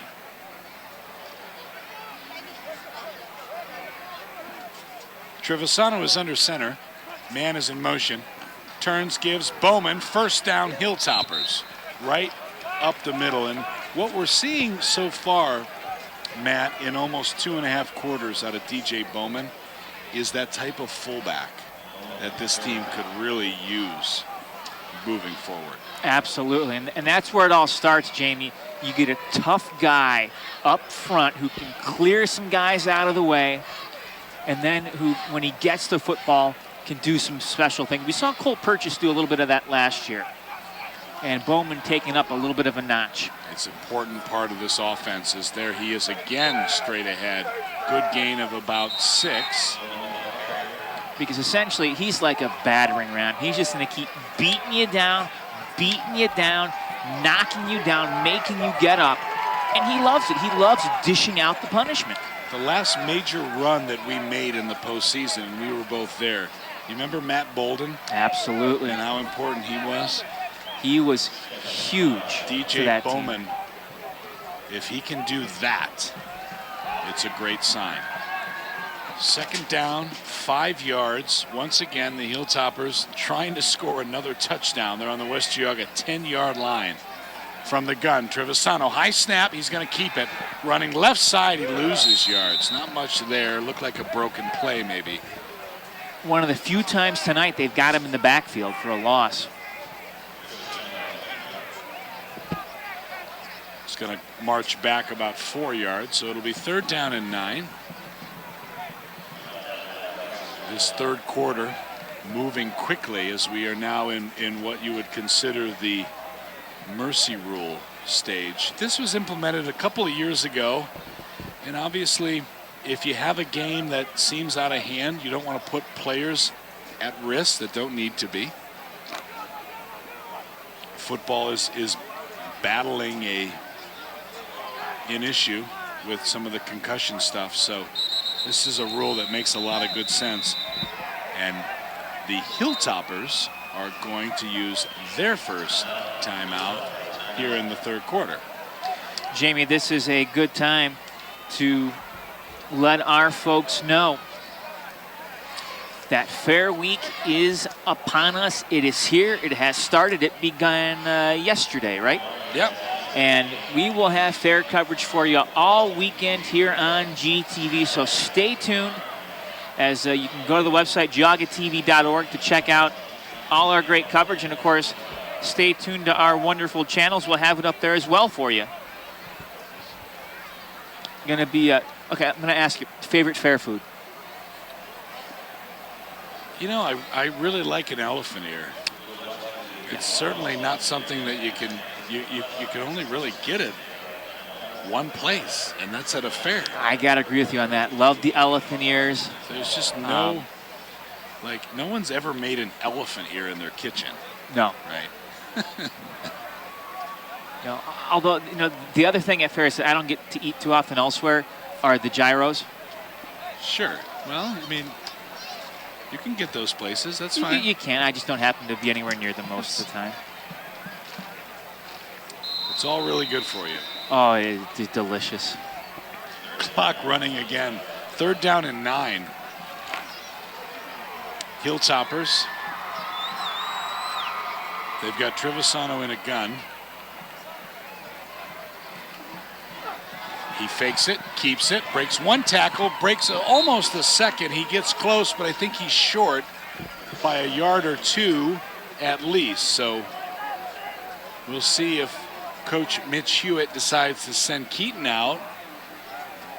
No, it's more than I thought. So it's about 4th and 5. Looks like they're going to go for it. Indeed, they are. I believe I saw Brandon Lazinski check into the game. No hesitation at all.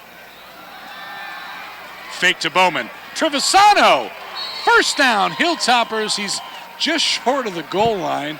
I'm a little surprised, Matt. There was no hesitation at all to decide to go for that. Looking to put him away. And, you know, the other thing, Jamie, is Coach Hewitt must like what he's seeing out of Ziegenfuss tonight and worry about a field goal opportunity here, because it essentially would just be like a PAT. Instead, wanting his offense to get a few more reps on the field.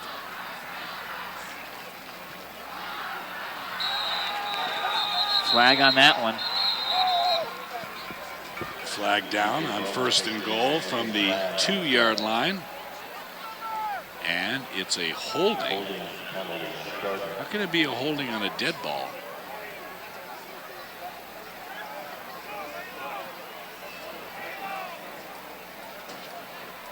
Anyway, that is the penalty. And they'll replay first down. So that'll put them back 10 yards.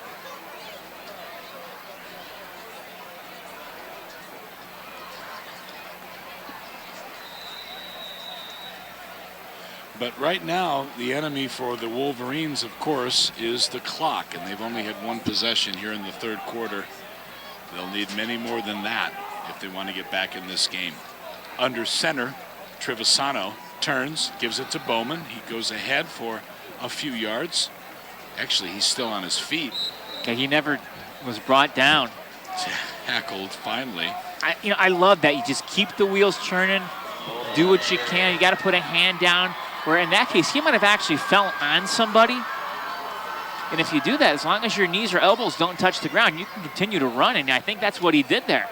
Zach Slapnicker made the tackle there. Zach is 6'6", 255.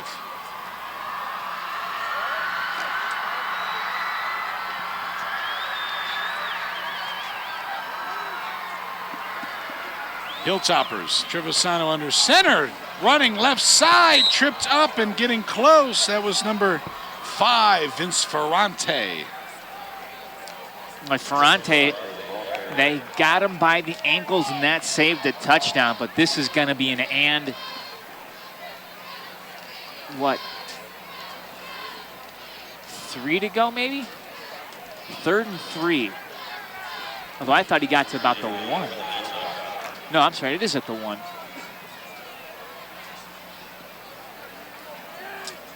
Traditional wing tee for the Hilltoppers, trying to punch it in again. Bowman, straight ahead. Waiting for a signal. Touchdown!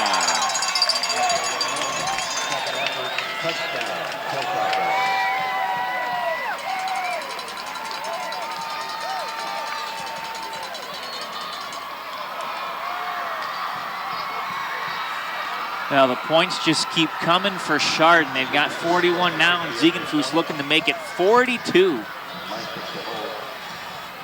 And Jamie with a big matchup against Perry next week. For the Hilltoppers, the question is, how long will this #1 offensive unit stay in the game? I mean, you'd think they'd like to get Trevisano some more reps, but the question is, at what point do you think about potential for injury versus getting some of the younger guys in? I think when Max Vuaklia is healthy, he's going to be this team's quarterback. Nothing wrong with Trevisano, but he's much more of an athletic, a wildcat type that can certainly help you in this situation. But I think Max is the guy, and it's just a matter of when will that hamstring be ready. And certainly he hopes to play next week, but there's no guarantee about that either. Right. It's also nice to know. And when we were talking to Don Novacek, as now Chardon is on the field for their extra point, there were really 3 guys that had been rotating in and out. Brady Toth, who's a secondary type guy. Actually, Nathaniel Salka, that one I think is wide left. It is. Right off the concession stand. You can get a Chick-fil-A sandwich there, by the way. But Nathaniel Salka was another guy, and so was Trevisano. They were using a rotation map, and the offensive coordinator, Frank Hall, said, hey, we need to have a guy. And so the coaches sat down and decided that Joey Trevisano was the right choice. He wasn't necessarily that much better than the other two, but it was a decision that had to be made. Well, and certainly after this performance tonight, no one's going to be second-guessing the coaching staff on that decision. Right, not at all. 41-3 is the score. Do you think, too, Jamie, and we didn't even get a chance to talk to the guys about this prior to the game, but, you know, losing the loss last year to West G set them back. And they had a tough start to the year, losing 3 out of their first 4 games before they went on that run to close out the season. Really put them behind the 8 ball. You know, you almost, in a way, get the feeling tonight they wanted to come in and just smack West G right in the face and put themselves up 1-0 in the win column to start the year. It's one of the wonderful things about sports, of course, because you lose to West G, fine. You beat Kenston, they won the state championship. It actually goes to show you that each and every week does matter. And it's not just a cliche. Ziegenfuss again, big boot into the end zone, and it's an automatic touchback. Well, sure, you take it a step further. Last year, Brush could have been the 4th Western Reserve Conference team in the playoffs. It was Chardon, Kenston, Mayfield, and anybody else make it? It was at least those 3. And Brush, I mean, they needed one more win and they would have been in. They finished, I think it was 9th or 10th or something like that. Don't forget, the Hilltoppers are the defending Western Reserve Conference champions. I mean, they tied with Riverside Kenston. Was the other team. They made it. Yeah. 1st and 10 for the Wolverines from their own 20-yard line. That's been where they've started most of this night tonight. Under 2 minutes to go, 3rd quarter. Hughie over the middle, too high for Cavassini. Incomplete. The problem that the Wolverines now have is the running game is gone, down 38. And the passing game is, they've already used sort of what they thought they were going to be using tonight. So Coach Sopkovich, though, he's a smart guy. He's a good football coach. I expect him to completely now understand this game is really lost. So what can we do to get better for week 2? 2nd down.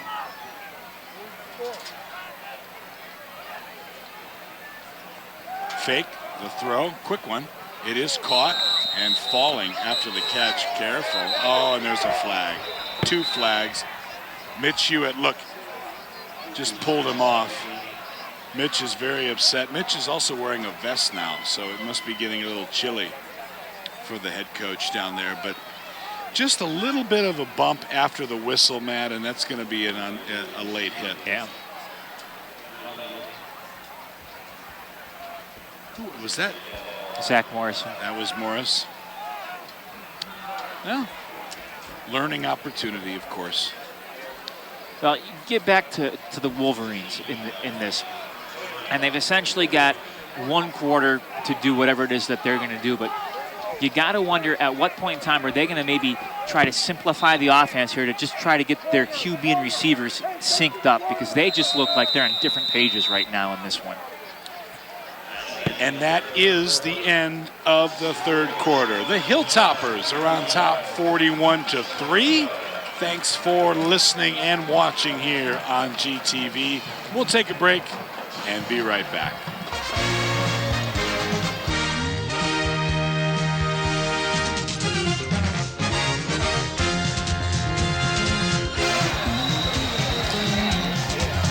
Start of the 4th quarter, Jamie Ward, Matt Jaworski. Thanks for watching GTV. Thanks for taking your weekend time and spending it with us. Zimmerman is the ball carrier, breaking tackles, and he's actually ahead for a nice gain, 1st down into Chardon territory. When we look at the first 3 quarters of this game, there's now an injury. The first play from scrimmage was a Chardon interception by Brady Toth, and that was the way that this has gone.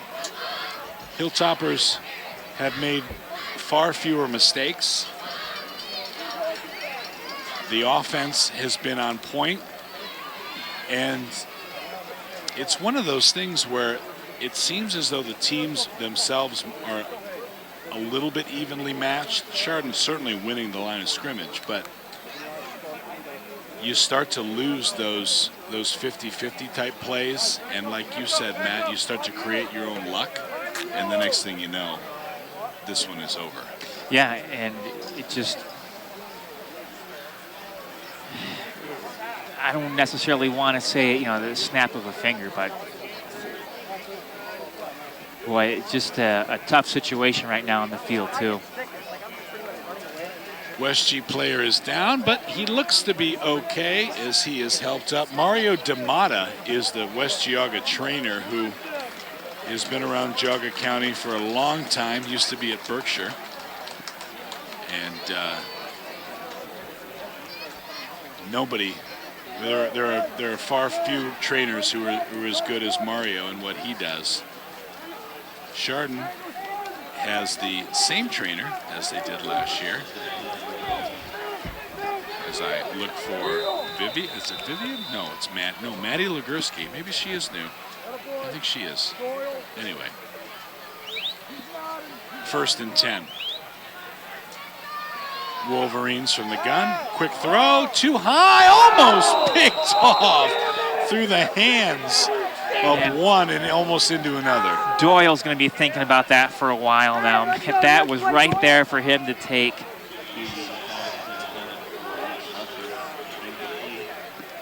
Look at Doyle. Yeah, you're right. He's going to be dreaming about that tonight. Man, if I had just had that. 2nd down, Wolverines. 4 wide receivers in the game. Riley Hughey, the quarterback. He gives it to Zimmerman, running right side. Stop, no gain at the line of scrimmage. Wow! 8 Hilltoppers in on that tackle. You see those red shiny helmets and black uniforms just all around him. And it's been that kind of an effort all night long, Jamie, as there's been great defensive team coverage and a lot of team tackling. Very few instances of guys having to make open field or solo tackles tonight. 3rd down and 11. Hughey takes it, back to throw. Far side, Cavassini's got it. 1st down. Michael Cavassini, the sophomore, making an impact as he gets about 22. Thing about Cavassini, Matt, that I noticed when I saw him in August, the young man is 5'5", 150. And he's fast. You can get lost. Nearly picked again, boy. Or no, they're going to say it was intercepted. Hughey's pass to the left side of the field is intercepted. Keaton. By Keaton Ziegenfuss. And the Hilltoppers take it over once again. Now we're going to probably get some new names and some new faces in the game for the Hilltoppers. No, he picked that ball off right around the 5 or 6 yard line. And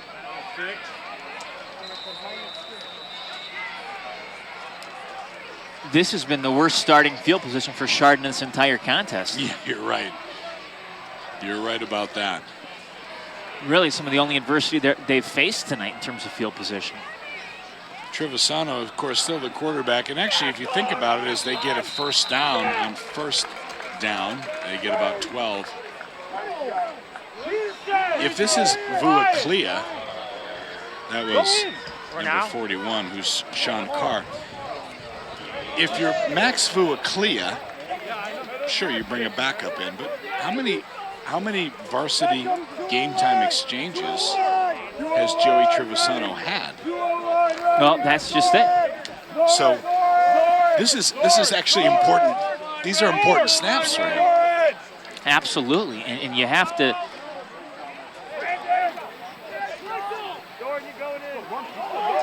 At that run, Carr again. Up the middle, Sean Carr, number 41. He's a sophomore.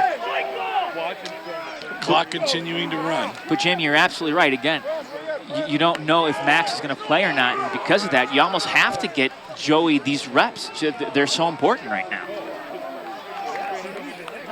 We do have a new, now it's number 11, Zoran Vuaklia.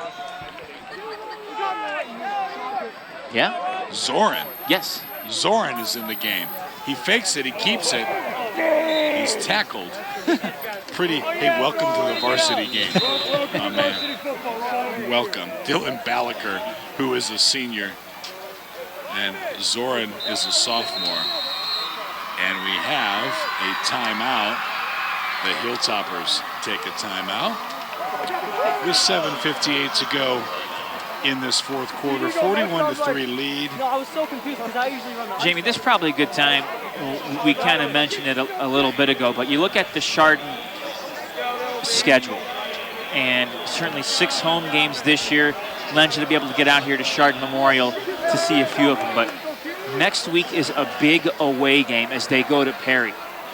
And you go back to last year's game. It was a 49-43 victory in overtime.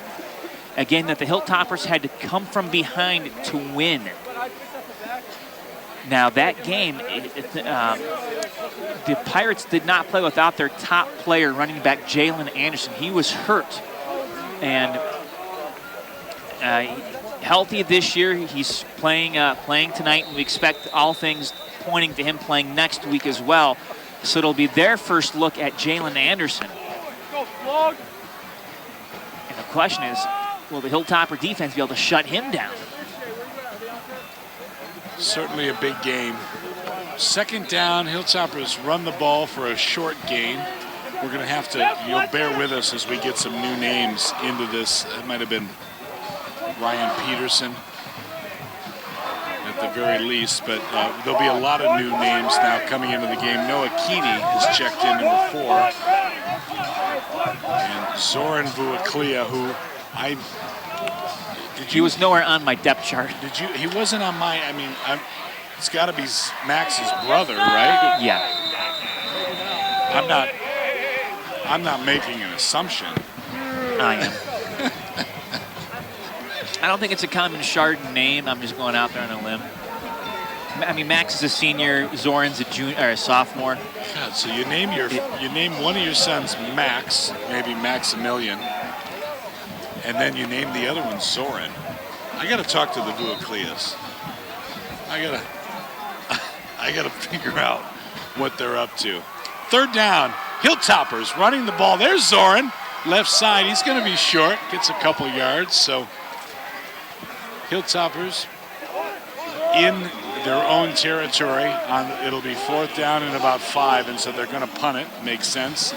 And we'll get a chance for Keaton Ziegenfuss to try his first punt of the year. Talked about the game at Perry, but Hilltoppers will be at home for 2 starting on September 13th against the Lions, and then Riverside here on the 20th of September. Jamie, that September 20th game, if I'm not mistaken, is homecoming. Yes, it is. Good kick. Wow. Look at that. Oh.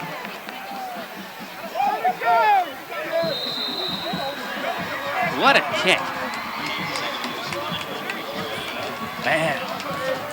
Well, that'll get you into college, young man. As Mitch said, as he said, it's great until you don't have it. And right now the Hilltoppers do have it, and that is special teams play.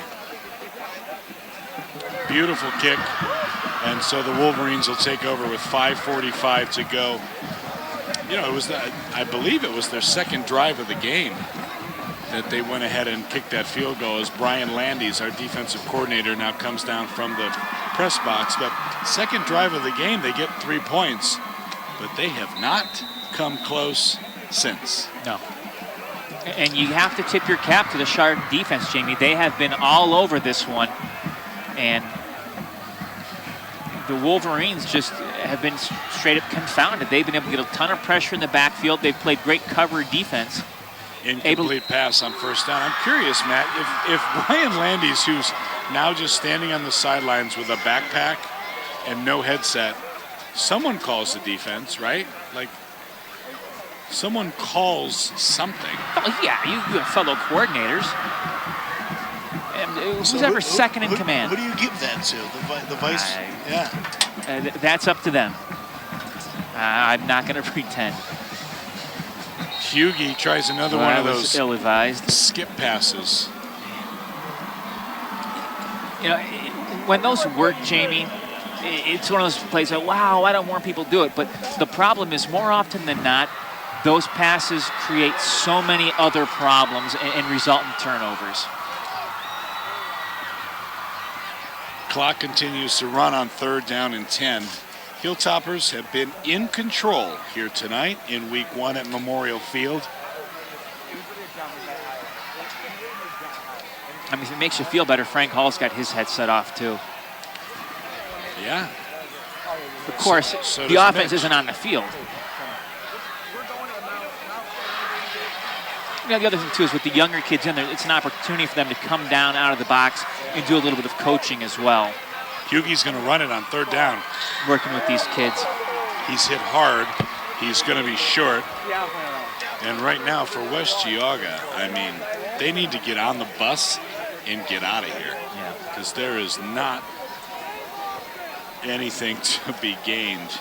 Well, you know, the one question I didn't get to ask tonight was how much heat does Geauga have on the old fastball? Again, going off to college in a D1 baseball scholarship. It's 4th down, and Geauga is the quarterback, but also the punter. So now he backs up as if he's going to punt. Let's see. He does. Right foots it in the air. No return man back for Chardon, and it goes out of bounds at the 50-yard line. So you always know it's getting toward the end of a game, not just by what the scoreboard says, but that line at King Cone is starting to go down finally also. You know, I looked when halftime started. I thought, I'm going to get some ice cream. Yeah, I had no chance. Yeah, well, if you want me to do the 3rd quarter on my own, you can go stand in that line. You know, maybe we can talk to Mitch and he can give us some kind of like cut the line pass. He could do that, but might need to talk to Gail. That might be. Okay. Yeah, that's a good point. That might be the way to go. 1st and 10 for the Hilltoppers, who have an entirely second unit out on the field. They're at midfield. Zoran turns, gives straight ahead, and 5 yards on the carry. We're under 3 minutes now. The Hilltoppers are going to go 1-0. That game against Perry, Matt, like you said, that's a big one, no question. They've added a Lions to their schedule this year. That's a new one. We'll be there for that, of course, and that is also the night we do celebrate that 25th anniversary of the state championship team, so you and I will be here for that. Yeah, following week is homecoming. It's nice to have 6 home games in a year. Running the ball right side, and a late flag comes down. There's a holding call. Nate Kumankowski on the run.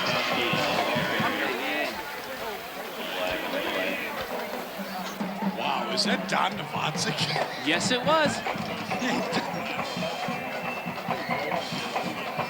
He's still coaching. There's still time on the clock. Don just barking things out from the press box at this point in time. Yeah. Hey, you know, you'd think that he'd have his headset off too, but instead he's in Chris's. Had to talk to somebody. It's a holding call. That's the issue, and for that young man who was called for it, it's going to come back. So nice run, but it's 2nd down and 5. There's a give, left side. And Rocco Perico. Rocco, yeah. Talk about the Pericos. Boy, are they doing great things on the square. And we've seen course, Dante was now graduated, so Rocco is up next. What grade is he in? He is a sophomore. Yeah. We'll be talking about him for a while. 1 minute left. Zoran handing it off, wrong direction. It's a big loss on 3rd down.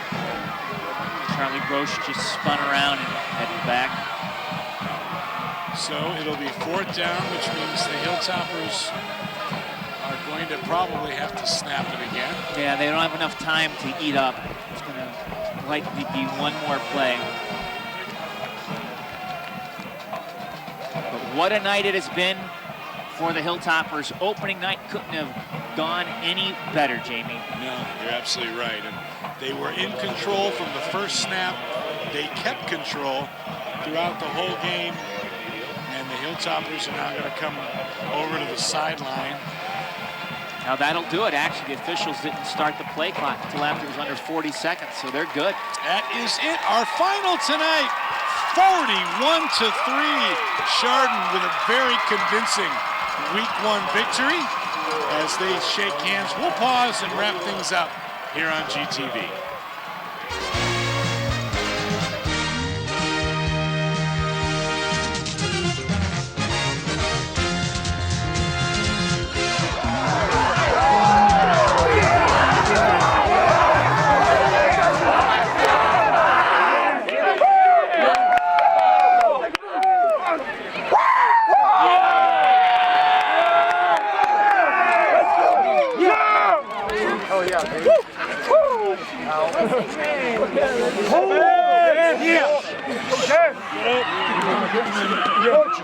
Hey, defense, the shutout's on me.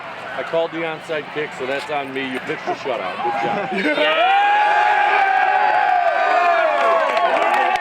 Hey, fellas, listen, the important thing is when we get into film tomorrow morning, we learn tomorrow morning. Like, there's going to be a ton of correction that we got to get better at. So let's learn tomorrow morning, okay? Yes, sir. Yes, sir. Hey, hold on. Aston lead the way. 41 points, baby. Oh,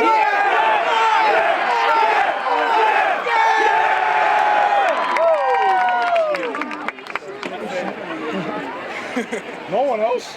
Come on. Coach,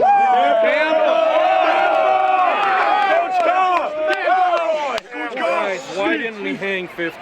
Check us out! Check us out! Well, you were bouncing at the ISO, huh, Chuck? That's a little too much, big guy. Great. Hey guys, when we get safeties to drop like that, after we hit a couple of volcanoes, they cannot stop us running the football if they play their safeties 10, 12 yards. Great job. Let's go.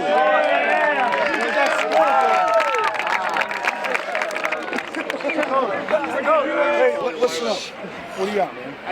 I got all respect to DJ. He was hurt in the first half. He came out fired up in the second half. DJ and I are gonna be really good friends by the end of the year. Hey, I have a shout out. I shout out my old line. Here's what I would say is that this is still a very young team in regards to like how we handle success and how we move on, right? Like what happened tonight, there were so many moments in the game that were teachable, that were correctable, that were like identifying. And it's, I can see your growth. Guys, the desire you have is very unique. I told these coaches before pregame, we gotta like throttle you back. I've never seen a pregame so full speed. You know what I mean? But now we have to handle success, right? So like it means living right. It means doing the right things. But there has to become a priority in your life to do the right things. It's a very simple road. It's very narrow, but it's very simple when it comes to making choices, right? This was like an eye-opening game for me. I'm very pleased with what I saw. Now we got a lot of room for growth. There's still a lot of position battles still being had. A lot of competition, I think, right? Now, DJ played good, but like, Trev, where are you at?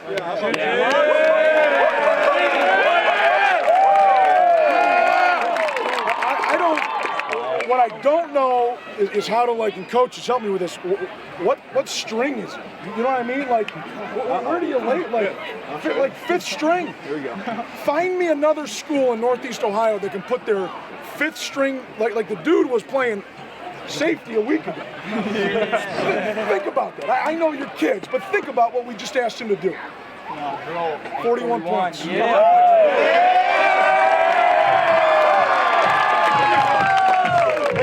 that's a program, man. It says a lot about our program. I'm grateful, like I said before the game, man. You guys got I'm in. I love it, man. So live right, make good decisions, make sure you surround yourself with the right people, and we'll see you tomorrow morning. Sir. Better.